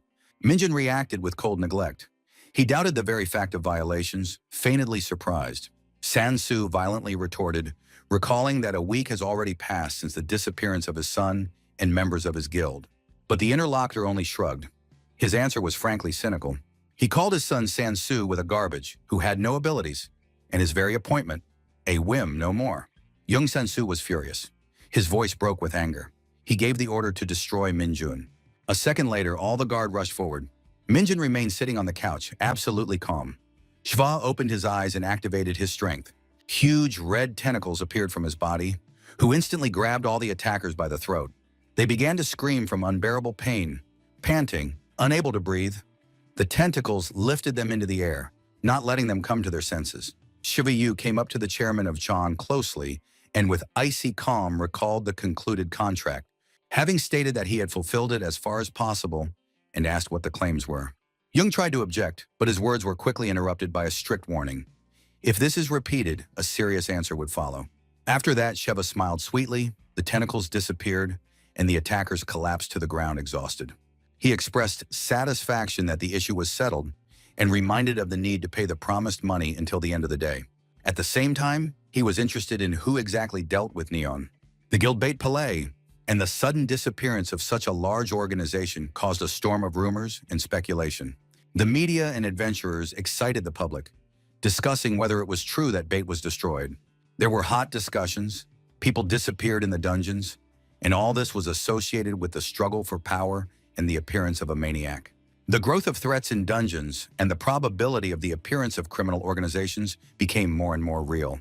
However, with the advent of new guilds, The guild bait began to disappear from the news and was finally lost, as if no one had noticed its disappearance. The problem seemed resolved. All the annoying flies were eliminated. At this time, Yusan and Kanhen sat at the table, lunch. Yusan rejoiced at his success in battle, and the fact that thanks to Kanhan's ties, all the extracted ludus managed to sell favorably. The mood seemed excellent, but a clear spleen was read across the face of one of them. Kanhyun explained that the problem in the title that he received was a cruel destroyer of the tank. His description said that it was prejudice, as if monsters had no feelings. This title is a gift for countless destroyed families in a cruel way. This exclusive title gives strength +2 and causes others to instinctive fear, the hostility of the gaps. He repeated these lines, realizing that unequipped titles give only half of their effects. Conan was already at the limit due to how people reacted to him, and with this title of misunderstanding, he would only add, Sion reassured that Hyun did not worry about such trifles and considers Konhen a terrible brow, so no one would notice the difference. At that moment, the phone rang from Koken. The name Neon from Dungun appeared on the screen. The message was from Kim Neon, who reminded of the agreement to meet with the leader of their guild. And he suggested organizing a meeting as soon as possible, asking when the Kongan will be free. The Dangun Guild was on the 12th floor. She did not seem terrible to Ken Hyun. He thought that this person could be taken with him and asked Kim, pointing to Soyun. Kim said that the leader of the guild gave his permission. Soyun added that the leader contacted him only 4 times and that he and Kan Sayanun were familiar. Ken Hyun reacted that the word Nuna from his mouth sounds terribly and asked when they managed to meet. Kim explained that they had once seen at a cultural event.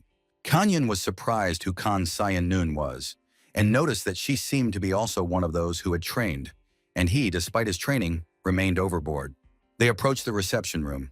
Kim knocked on the door and called the leader. There was a voice with an invitation to enter. They opened the door and entered. Inside was Kan Sayanyon, the leader of the guild Dangun. Kan Hyun shook her hand, introduced herself, and she expressed the joy of acquaintance and said that she had heard about him a lot of good from Kim. Soon greeted her, and Kim, wishing them good luck, left, closing the door. Kan Sayan invited to sit on the sofa, after which Kan Hyun thanked her for his help and expressed a desire to repay. She said that it was not difficult and should not think about it. Kan Hyun admitted that he does not like to be in debt and asked to go to business. She agreed and, looking directly into her eyes, invited Kan Hyun to join the Dangun Guild. After his refusal, an awkward pause hung in the room. The head noted that she would not insist and accepted his answer. Kan Hyun expressed his readiness to help in another way and promised to support if necessary. The head replied that for them this is also a profitable deal, to have a strong, awakened in debtors. She asked how much the current lull in the world, full dungeons and prosperous crime, would last. Kanyan admitted that he certainly does not know, but he believes that it is better to become stronger because there is little time. Only 3 years before the connection with the measurement, which threatens in danger. When asked why she thinks so, the head replied that she could not disclose all the details. The head of the guild mentioned that there is an essence that is known to absolutely everything, and that they have an awakened one, capable of making contact with it. Kanyan guessed that it was most likely about the measurement administrator. The chapter hinted that Kan Hyun already understood what was happening. The complexity of the dungeons is growing rapidly, while the power of the awakened lagged behind. Kan Hyun, confident in his abilities, noted that this does not concern him. Sayun added ironically that, as they say, that which does not kill does more. But at the same time, he joked that the monsters did not kill the firearms. Therefore, among the awakened, and there are no those who use it. Crossbows and bows, however, remain in demand, and this confirms that for survival, you need to be able to adapt to new conditions. The chapter emphasized only those who act despite the changes can become truly strong. She said bluntly that Konhena could become a hero. He dismissed. He does not consider himself kind, especially considering what happened to the Bait Guild. But the chapter answered sharply, they were garbage. This surprised Kan Hyun. She explained, Bait would still not play any role in the salvation of mankind, which means they did not deserve protection. The head looked at him without hesitation and firmly said, a person like him is more useful than hundreds of those whom he destroyed. The world is not protected by saints. The stronger saves it. Not those who talk about morality, but those who are able to act when the time comes. Her words did not sound highly. They felt convinced. She saw in Kanyon not just a fighter, but a weapon capable of turning the course of future events. And in this dangerous, unstable world, where the truth is less, power became the only real argument. Kim went into the office after he spent guests. The head asked if he spent them, and he confirmed, adding that he organized a landing in the car. When he asked her opinion about the meeting, she replied that the impression was extremely positive. Although she admitted that everything went differently than she expected. She explained, at the moment when she started talking about the measurement administrator, she noticed how Karang's eyes trembled for a split second. It was enough to understand he went through training. Meanwhile, in the central part of the protected zone, there were a gate. They were carefully guarded. 2 dungeons, E and D rank, were distinguished by only 1 letter in the name, but the difference between them was colossal. Not only the strength and number of monsters increased significantly, but their diversity was striking, especially in the dungeon of D rank, in which she was near the laboratory of Deans. It was there that an almost abnormal variety of forms, types, and behavioral models of creatures was observed. Kanyan walked along the blood-stained floor of the dungeon, not being distracted by the bodies of the orcs scattered everywhere. The battle with them did not require effort. Whether it was an ordinary orc, warrior, or leader, the strategy almost did not change. However, recently the dungeons have changed. Instead of the same type of enemies, creatures with different forms, styles of battle and weaknesses began to appear, which forced to adapt each time again. On the way, he met the Ogra Himir, an unnatural creature with the body of the orc and the head of the goblin. His appearance resembled an unsuccessful result of the experiment, as if someone had gathered a monster in a haste without thinking about the balance. Kanyan internally noted that the monster was more like a weakening change, as if in the game after an unsuccessful update, powerful in appearance, but with obvious spaces. However, the danger was obvious. The monster brought a huge hammer and brought it to the ground, but Kanyan managed to jump away, avoiding a blow. Confident, he continued the maneuvers, evaluating the strength of the enemy. The monster released a viscous liquid in his direction. A few drops hit the floor, which began to melt under the influence of acid. Kanyan reacted quickly, involving magical protection. He understood. This enemy is not only physically strong, but also has dangerous properties. His armor clearly belonged to the elite category. Nevertheless, observing the course of the battle, Kanyan identified weakness: weapons. The massive hammer that the monster used became its goal. He concluded the victory lies not in the frontal attack, but in the deprivation of the enemy of his strength. And in this battle, he was going to do just that. At the same time, one of the men frowned, hearing a piercing wild cry, which was heard somewhere in the depths of the dungeon. He turned around and asked who could scream like that, but his partner only dismissed. They say, "This is someone hunting, nothing unusual." Instead of worrying about other people's screams, he advised to focus on what was happening right in front of them. A silent girl stood in front of them. Her gaze was cold and the presence was ominous calm. One of the men grinned, noticing how he began to like this place. The dungeons always brought chaos, but they had their own romance, and yet strange sounds were getting closer. He noticed this, but again received in response only an irritated mutter. Nothing to worry, just another hunt. Both turned out at the same time. Behind their backs from the darkness, Kanyan was slowly approaching, dragging a huge hammer stained in blood and mucus. He was approaching, and then, with a slight mockery, as if with sincere pleasure, he added, "He just likes to need people." 2 men were first alerted, and then, looking at each other, snorted. One of them, with irony in his voice, quit what a moron in front of them. The second, squinting, specified that he had a hammer behind him. And before someone managed to react, Kanyan lifted the weapon above his head. The metal case of the hammer with a roar hit the ceiling of the dungeon, causing a surge of indignation in this. One of the men yelled that he had survived from the mine, once he decided to wave such a colossus in such a cramped space. But contrary to expectations, the hammer did not get stuck and did not fall. Kanyan, with unexpected ease, lowered him down and hit the floor in front of them. The stone cracked, sparks flew around, and for a moment everyone was silent. He calmly shook his hands. Kanyan said that the hammer is too cumbersome and inconvenient for use as the main weapon. And as if it was about trifles, I put it in the inventory. His opponents froze in a dumb surprise until one of them laughed. A spectacular beginning, but it seems that he even realized that all this was complete nonsense. Meanwhile, Kanyan was approaching, not showing either fear or anger. One of the men grinned, grabbed the knife and rushed to the attack, confident that without a weapon it was not dangerous. However, it all ended in one movement. Kanyan simply slapped him a slap in the face. He collapsed to the ground, as if he had received a blow with a sledgehammer. The rest looked at each other dumbfounded. Kanyan leaned over, grabbed the defeated by the hair, and looking at the others, demanded to give everything they have. The reaction was only scraps of phrases, "It is abnormal," and a scream, "Everyone is on the attack. He is alone." "How to call you?" Kunhyun suddenly asked, turning to the prick. "Come Yusik," he muttered. "Okay, Yusik, I will avenge you," he answered with irony, and with a cry of "attack by Gusik," threw him right in the nearest enemy. Yusik, now becoming a shell, crashed deliciously into one of the attackers, knocking him down. The blow turned out to be so effective that even those who stood further froze. Kan-hyun grinned, nodded with approval, and added loudly, "It turned out well. Well, let's. Tehran, Yusik will be sipped." The survivors shouted, retreating in a panic. "Start, psycho!" Someone stumbled. The other threw the weapon. Everything happened too quickly. Kan-hyun slowly was approaching. His steps were measured. His gaze was icy. One of the attackers, wriggling on the floor, cried out with disgust.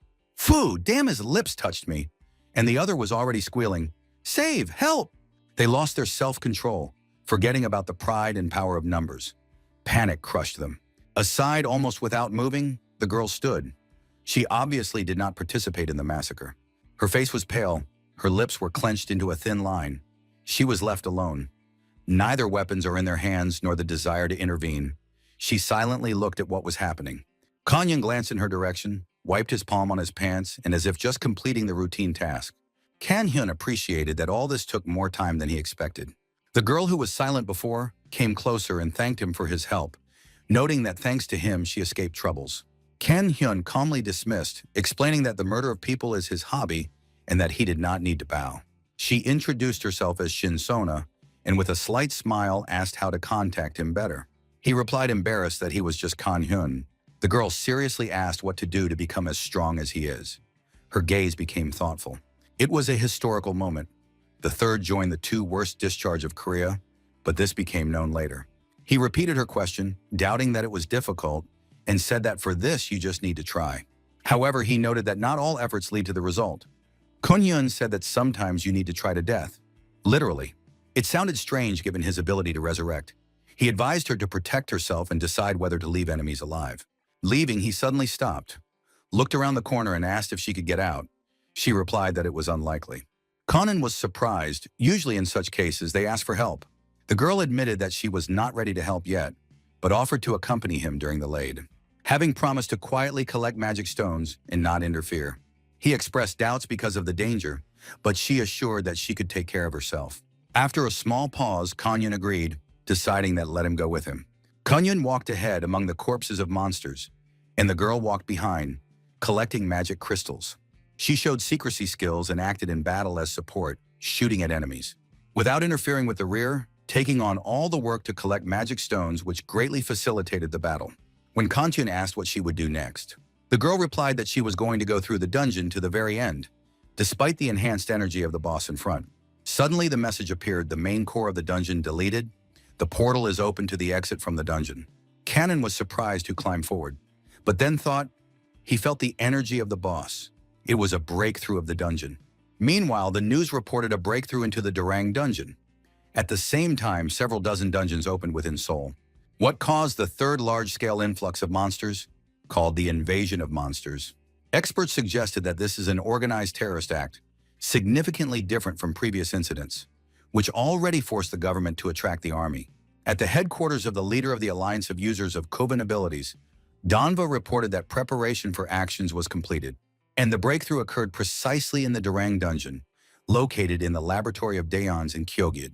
This dungeon was considered too complicated to take it for cleaning before, and now it turned out that there was a large-scale crisis. There were no large guilds nearby, and the main forces of the guild Hangul were occupied in another place. The head gave the order to prepare 50 elite fighters for sending to Savan. Divide the rest into commands and direct to the rest of the dungeons. Kim reported on the current situation. Intelligence reported that the leader of the User Alliance of Abilities personally is being cleaned with his elite fighters. The head asked if they managed to cope. After all, there was not a single large guild nearby capable of organizing defense, except for the Han Gyeol Guild and several small groups. However, a report was received that one person with a huge sword and an impressive musculature straightened with monsters with lightning speed. The chapter was surprised, and Kim noted that his face is so evil that you can take for a monster. The head was at a loss for a moment, but then smiled, coming to the conclusion that there was no reason for concern. Kan stood in the middle of an area dotted with corpses of orcs and other monsters. The voices of people came around, expressing surprise and distrust. One person, a simple user of ability, coped with such a horde. One of the men apologized to Kan and thanked for the salvation, offering to repay for his help. Kan answered something sharply, demanding that he leave, warning that if he remains, he could die. The man was surprised, but Kan continued. The break did not close, which means that the boss will appear soon. Kan warned loudly that the boss would appear soon, and if they remained, they would die. People were silent, but one guy tried to object, saying that they were all users of abilities and could help. Kan went up to him and asked how many bosses he killed. The answer was uncertain, only one. Kan said that they would only interfere and insisted that everyone would go to the shelter. The crowd was confused and outraged by his words, but in the end, she agreed to leave. Kan was left alone, but the girl was left with him. He asked her to cover him with arrows and find the shelter, to which she agreed. A leg in the armor appeared from the portal. Several monsters came behind it. Kan was surprised. The three heavenly kings were in front of him, each of whom was no weaker than Urka, with whom he recently fought. Above them in the air, the skeleton in the mantle soared. The boss. The monster was surprised at the unusual buildings around, and then drew attention to Kan, and he expressed his bewilderment that he decided to shift his path alone. Kan was not at a loss. He took out the hammer and was ready for battle, calling the monster to a personal duel to drive the rest. The skeleton refused to fight one-on-one, which caused contempt at Kan, who rushed to the attack. The monsters were amazed at a powerful lion roar and the fury of Kan. He pushed away from the ground and, hanging in the air, began to strike in turn. The skeleton, watching the battle, noted that he does not feel magical energy from Kan, only pure physical strength, and I thought that it was a pity to kill such a strong enemy. It is better to grab alive and make it with your slave. Kan knocked the night orc from his feet with a powerful blow of the hammer. A helmet flew off his head, and he collapsed to the ground. Kan himself confidently landed on his feet, noting the severity of his weapons. At that moment, the skeleton directed his hand over him, covered by a magical radiance. The power of control of the mind was activated, and Kan's gaze changed. He froze, falling under the influence of the spell. The orc knight, now fully controlled by the skeleton, announced his victory and called on Kan to bow his head as a sign of devotion. But instead of submission, Kan himself began to glow with magic energy, radiating a red radiance which surprised the skeleton, who was watching him. Kan, with contempt, rejected the attempt to control consciousness, thanks to the Ring of Strong Mind, which effectively resisted the magic of the skeleton. The skeleton, irritated and surprised, realized that the enemy was protected by a special object, but he could not break the will of Kan. Suddenly, from a half-grade, an attack collapsed and he hit Kan, throwing him to the building. At the most critical moment, an arrow appeared in the air, aptly struck the tiger org, which led to his evil growl. Kan noted the accuracy and timeliness of the blow, mentally thanking the dream for support. The skeleton irritatedly watched what was happening, realizing that Kan had an ally. Despite the blow, Kan stayed on his feet and immediately moved to the counterattack using his hammer. He knocked Tiger Orca with an accurate blow to the head, and he crashed off to the ground. A sting suddenly arose in the air, and Kan pierced through, shed blood from the wound. He lowered the hammer to the ground, grabbed the lizard by the tail, lifted it into the air, and hit the ground with force. Quickly grabbing the sword from the inventory, Kan struck a strong blow. Blood sprayed from the wound in all directions. The skeleton carefully watched him. His eyes glowed red, and Kan himself was shrouded in the magic of red radiation. He understood that now there was one enemy, a skeleton with a bald head. Kan realized that magical reserves were almost exhausted. Regeneration was barely warming. A jump to attack the skeleton, soaring in the air, was no longer enough. In addition, the sting of the lizard let in the poison, and the limbs were poured with lead heaviness. The heart was beating in an unequal rhythm, but consciousness remained tenacious. He concentrated the rest of mana, directing it to the neutralization of poisoning.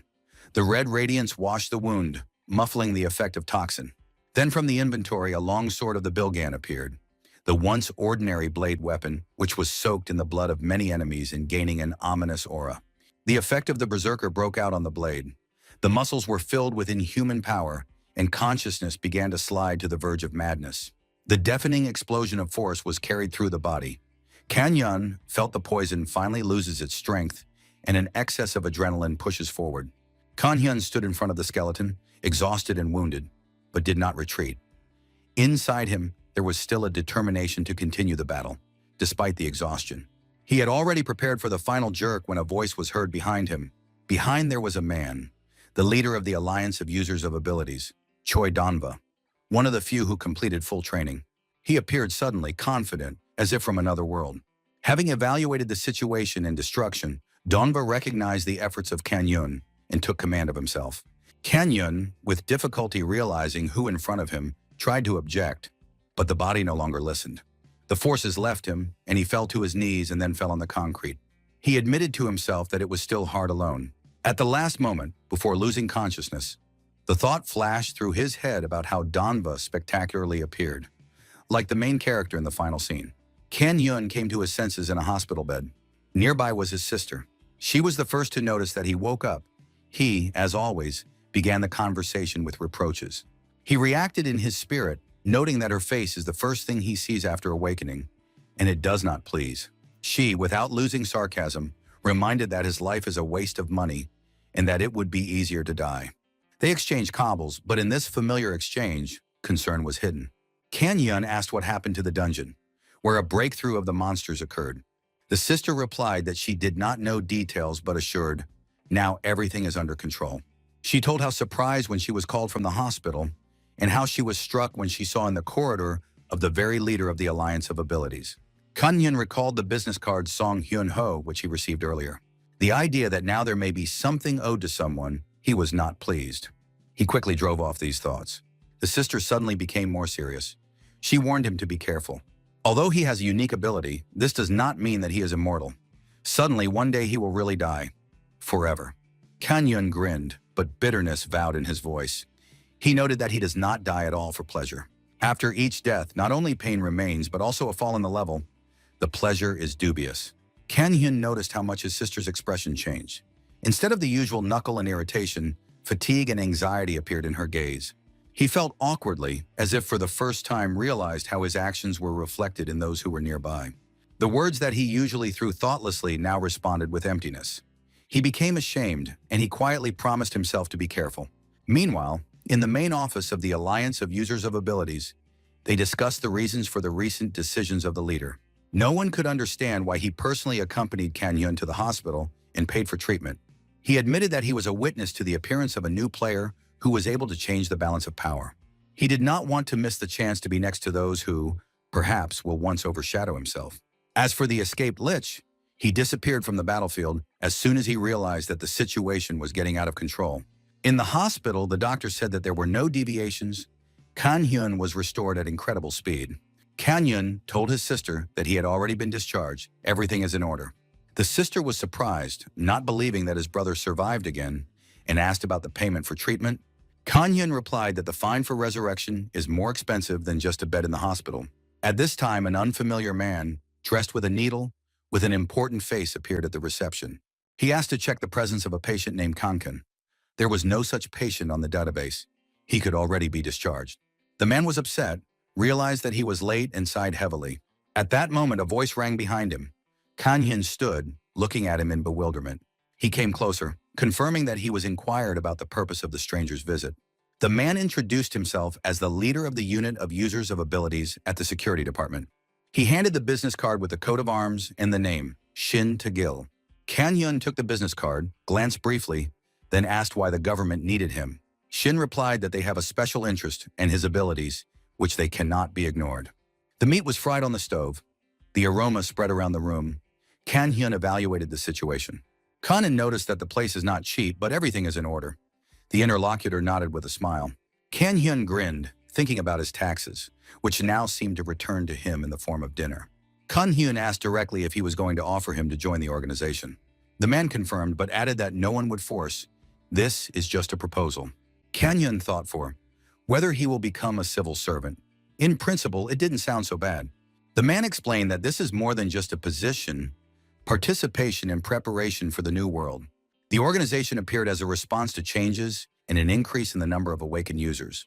The state realized that they could not be kept by force. The conflict would only aggravate the situation. Instead of suppression, an attempt to create a mutually beneficial system of cooperation.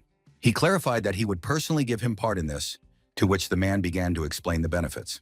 First of all, money, serious payments, and financial support for comfortable work. In the case of injuries or death, assistance to family, insurance, support at all levels. Kanhin noted that the conditions are not bad, but it will have to work a lot for such an offer. The man confirmed that there was a lot of work, but no one demands impossible. Freedom of action is guaranteed. The man said that there are already successful partners, the leader of the alliance Choi Donva and Kan Seon. Kan Hyen realized that cooperation would open two directions at once for development and influence. In the end, I decided to try, ready to accept the call and enter a new life. Kan Han dreamed of getting to the laboratory of Dion's by car, but understood that everything could be dangerous here. Suddenly, he heard a familiar voice and saw a girl named Shison. The girl handed him a bag with crystals and apologized for the delay in the transmission. Kan Han was surprised that she was waiting for him, not even knowing if he would return. Shison explained that she promised to help and could not leave him. Kan Han thanked her and asked where his car was to continue his way faster. The girl bowed and asked to take her as a student, which caused surprise at Kan Han. He did not expect such an offer and asked her what she had in mind. The full moon illuminated the river. The clouds quickly sailed through the night sky. In the forest stood the gates of the dungeon F, the rank next to the village of Kurka. Somewhere in the distance there was a frightening roar, forcing the forest to tremble. The skeleton thought that he had never expected to be cornered by people. He had to hide in this abandoned and gloomy place. Suddenly, a man appeared in front of him. The boss of the dungeon D rank, he turned to him. The man asked the skeleton about Lishi Dionse. The skeleton was surprised. He explained that he freed the skeleton and is not an enemy. He held out his hand, asking if the skeleton would take a proposal to help. The skeleton was silent, weighing whether it was worth trusting a stranger. Morning came, and the girl introduced herself as Shensen, smiling at the table with the union. Yusan teased Kanhin. He thought he had no friends. He will not be able to recruit anyone. Kanhin was surprised and asked what he said, entering into conversation. He retorted he has several friends, but thought for a moment, or maybe not. He stated that it doesn't matter. He was the first to bring the new person to the guild, and therefore won the dispute. Kanyin recalled that the loser treats, but Yusin said that he was constantly treating. Yusin agreed with a loss, but recalled the need to go through a test for joining their guild. Everyone decided to go to the dungeon. The girl expressed readiness without hesitation. Kanyin noted that Yusin clearly wants to start a fight as soon as possible. His fists are scratching. Dungeon, clutch harpies. Harpies attacked from all sides. Yusin, Sonu, Kanhyun, and the girl stood in the center, ready for battle. The girl pulled on the bow and shot right on the forehead of one of the harpies. Harpy collapsed to the ground, amazed at the exact hit. Yusin admitted that the trucker in the team helps a lot. Now the team is like a real one. Kanhyun asked if the girl had a test. Yusin was surprised. He completely forgot about it and tried to get out. But he was convicted of his desire to just hunt. The girl took out a dagger and said that she would go to collect magic crystals. Kanhyun advised not to waste time on trifles, but the girl said that she liked it. Yusin recalled that crystals are money and you should not scatter them. Kanhyun objected that he was not a beggar. He prefers to earn on the nuclei of the dungeons. Kanhyun asked what Yusin earnings. He boasted that he had a lot of money, he did not need it, but Kanhyun did not believe it. Kanhyun thought and asked if he also felt a strange tension. The girl looked at them and asked what exactly happened. Kenken's eyes flashed, and he waved his fist on the guy. The blow fell right on the cheek, the guy whipped, falling to the ground. Kanhyun noted that the guy was hiding well and disappeared to be unnoticed. I use invisibility. Despite the good choika, Kanhyun did not notice the approach of the enemy. He did not feel the thirst for blood with the guy. He is not here. Kanhyun wondered why the guy generally go here with such secrecy. Yusin suggested that the guy just passed by. Do not worry. Kanhyun reproached Yusan for the lack of caution. He noted that sneaking up to the hunter in the dungeon is a bad tone. The guy remained off after the blow. Kanhyun began to express his assumption about the motifs of the guy. There was a signature on the document. The contract was concluded. The man thanked Kanhyun for his cooperation. Kanhyun replied that he was ready to help if necessary. The man said that there is already a matter. He asked if Kanhyun knew about the attack in the dungeon. It was about intentional provocation of the breakthrough. The man explained that their team is watching the guilty. Soon a large-scale raid is planned. Then Kankin's help will be needed. The contract and the upcoming mission have become the key moments of the meeting. The guy sat tied against the wall. His face was doused with a strange liquid. He opened his eyes and in confusion asked what was happening. Kanhyun said the guy woke up. The guy did not understand how he was in this position. He was indignant because of the pungent smell and dirt. Kanhyun apologized and explained the situation. Water was replaced by urine due to a shortage of reserves. The guy was very surprised by such an explanation. His shock intensified from what he heard. The situation remained tense and strange. The guy had a gag reflex from the words of Kan Yun. He was indignant that the urine of the monster was poured on him. Kan Yun demanded answers to questions. He stated that the guy is a terrorist. The guy contemptuously responded about the name terrorist. He said that their actions are for the sake of a great goal. Kan Hyun said that he does not give a damn about their goals. He demanded the truth in return for freedom. The guy refused to tell anything. He assured that nothing would stop them. The day was replaced in the evening. The guy finally spoke and asked him to give him a word. Kan Hyun answered calmly that he was in no hurry, noticing the remaining teeth of the guy. The guy screamed. The sun hid behind the horizon. Arriving civil servants asked if Kan Hyun really caught a terrorist. Kan Hyun showed the guy and confirmed this. The guy begged for salvation. The man asked what happened to him. Kan Hyun suggested that Garpi could attack. The guy was taken away, promising to take care of everything. Yusun said goodbye to the official. He bowed back. Kan Hyun asked if he was familiar with the official. Yusun said that he offered a contract, but he refused. Yusun said that he has no interest in such matters. Kan Hyun joked about the politeness of Yusun. We decided to discuss all the details tomorrow without strangers. The night changed in the morning. The official said the name of the terrorist, Jung Eon-sik. The unique ability of the terrorist was secrecy. It is important for the organization. Kan Hyun noted that the spy did not report anything new. The official said that the base of terrorists was found. Large-scale stripping is planned in 2 weeks. Kan was surprised why preparation takes so much time.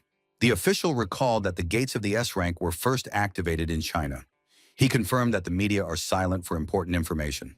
1,200 people participated in the last cleansing. The majority died. Kan was very surprised by such losses. He was reminded that he himself cleaned the D-Arrange's dungeons alone. He has known how dangerous it is. The danger of the dungeon increases with the rank of geometric progression. Kan thought that twice as many people needed to be raised. He believed that one would cope with such a task. In China, they acted on the basic theory of the dungeons, but crashed. Many people volunteered to help, but their abilities were mediocre. Therefore, we decided to create an elite group for the Gate of C rank in Kanam. The task is to clean the forest of Viandi. The gates were guarded by the military. Kan thought about why participate if the Chinese themselves cope. He suggested that the breakthrough can be avoided by destroying ordinary nuclei. The official noted that no one has managed to destroy the usual core so far. If nothing is done, the breakthrough will happen within 2 weeks. It remains 12 days before the opening of the gate. Monsters can kill hundreds of people in the center of Seoul, where it is always crowded. Kan was confused and realized that good preparation was needed. Experts believe that there will be even more victims than at the first cleansing. Time is running out, and Kan-hen's participation is extremely important.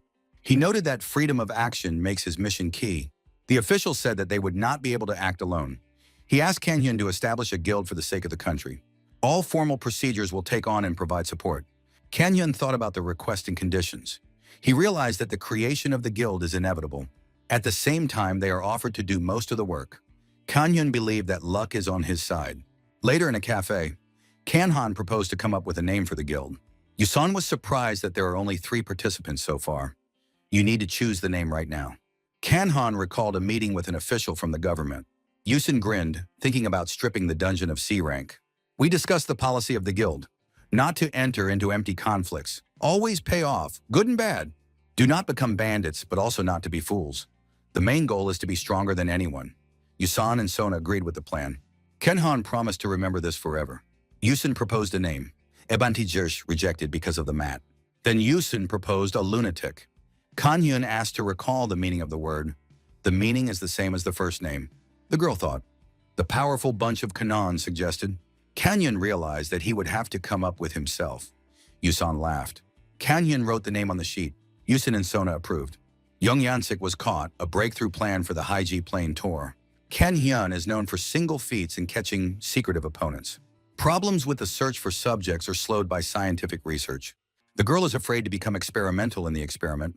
With drugs, she must find the subjects in time.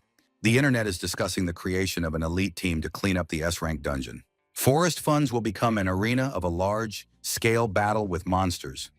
New guilds are of great interest among the public and experts. The Dangun Guild is influential and irreplaceable in the Korean arena. The alliance of users of abilities attracts attention, but causes doubts. The Hwarn Guild is strong in battle. although the leader does not stand out in appearance. Eternity is a top guild with the legendary composition of the fighters. Keepers are considered a reliable but less well-known guild. Black Knights stand out with style and combine the elite of the top 10. The successive guilds will decide the fate of Korea in the upcoming sweep. Excitement and expectation growing as it approaches the mission. Comments on the network are violently discussing beginners at number 7. No one had heard about the Badass Guild. Consider them weak.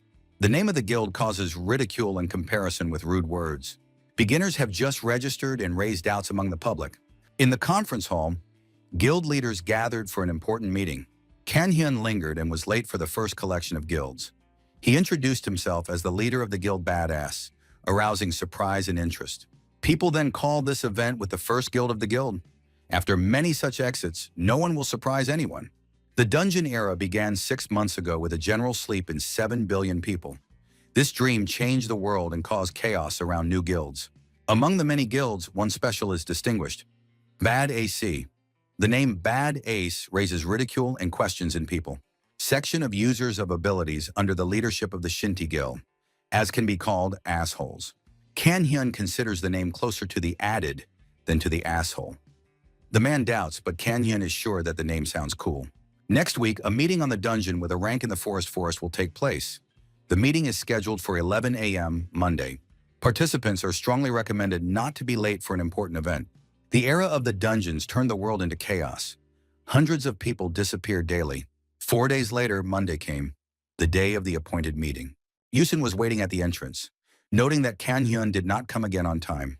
Kan-hyun appeared late, calmly waving his hand on the way. He said that he had lingered for domestic reasons, not particularly apologizing. Yusin looked at his outfit and noted an absurd children's t-shirt. Kan-hyun explained that the character on clothes is now very popular.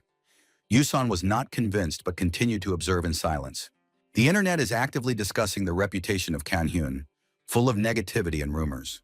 Particular attention is paid to the appearance, comparing it with a street bandit. To change the perception, Kan-hyun decided to add a little friendliness to the image.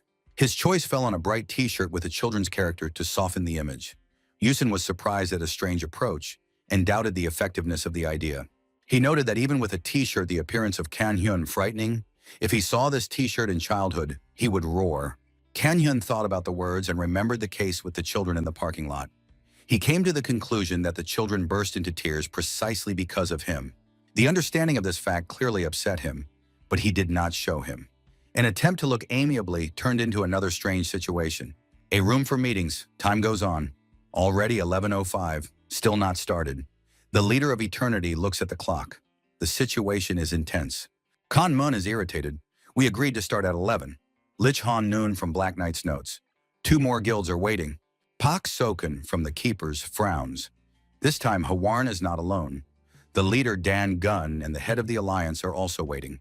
The views become sharp. Shinigol goes to the elevator, tries to get through. The called subscriber does not answer. Again. He is gaining Yusin. Hopes to the answer. First he is taken for a telephone scammer. Yusin is having fun. He says that soon everyone will laugh.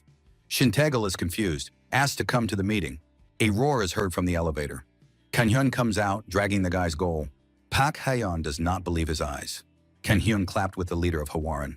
He thinks the one that is completely crazy. He is the top 3 Korea. But Kan-hyun looks coldly. He is not interested in titles. A few minutes ago, the Trinity entered the elevator. Kan-hyun pressed the button of the 11th floor. The doors almost closed, but at the last moment, a hand slipped into the gap. A man in a cloak and 2 fighters in massive armor went inside, stomping loudly on the floor. The elevator shuddered. The leader of the Knights announced the destination, also the 11th. In the elevator, they shook their hands. One introduced himself as a master of Kfornyon, the second, the leader of Badass. Kan-hyun mentally cursed the delay. The hand of the clock rose higher. The electronic voice announced the overload and demanded to leave the cab. All glances fell on the armor of the Knights, looking like costumes from fantasy films. Kan-hyun was surprised why such an entourage for a regular meeting and not stripping. The leader of Hwarnyon with a smile proposed a decision. They will rise the first. Kan-hyun was surprised, but the leader explained, the status of a large guild gives priority. Yusin and Sona looked at each other, not believing in what was happening. The argument sounded simple. Important people should go first. Kan-hyun was boiling silently. The politeness is over. The leader is a sore, with a grin hinted that small guilds should give way to greater. Kanhyun squinted. The meaning of the words was clear. They were simply considered back. Yusin bowed his head slightly, already calculating the fighting points on the enemy's body. He unemotionally evaluated how many teeth can be knocked out of one blow. Kanhyun grinned. The atmosphere in the elevator became more and more intense. The leader as a horseman tried to justify himself, saying that this did not mean, but even apologies sounded condescendingly, as from someone confident in superiority. Yusin, without blinking, appreciated the option to break the legs first and leave his teeth for later. Kanhyun smiled, restraining irritation while the enemy broadcast about the importance of the event. His face became serious when he mentioned his strange illness. Intolerance to arrogance. Yusin laughed, and the tension in the elevator increased sharply. Later, in a conference room, the official reproached. He warned that this was an important event. The fight was not justified. One of the leaders tried to defuse the situation, offering new guilds to introduce himself. The official supported the idea and turned to Kanhyun with a request for an idea. Kanhyun shrugged, counting a similar ceremony strange, but still began. He calmly introduced himself as the leader of the Guild of Badass, noting that there are only 3 of them. The sorcerer did not hide the shock. The 3 participations seemed absurd to him. His anger intensified while Kanhyun retorted with lazy contempt, calling him Anus Dokapanus. One of the leaders of the guild laughed and expressed sympathy for the character of Kanhyun. The sore was boiled with anger, but he was seated in place so as not to tear the meeting. Yusin quietly called Kanhyun and pointed to the man by the wall. He was the leader of the Guild of the Guardians, a familiar face from the past. Yusin tightly squeezed the hilt of the maces, preparing to deal with it right here.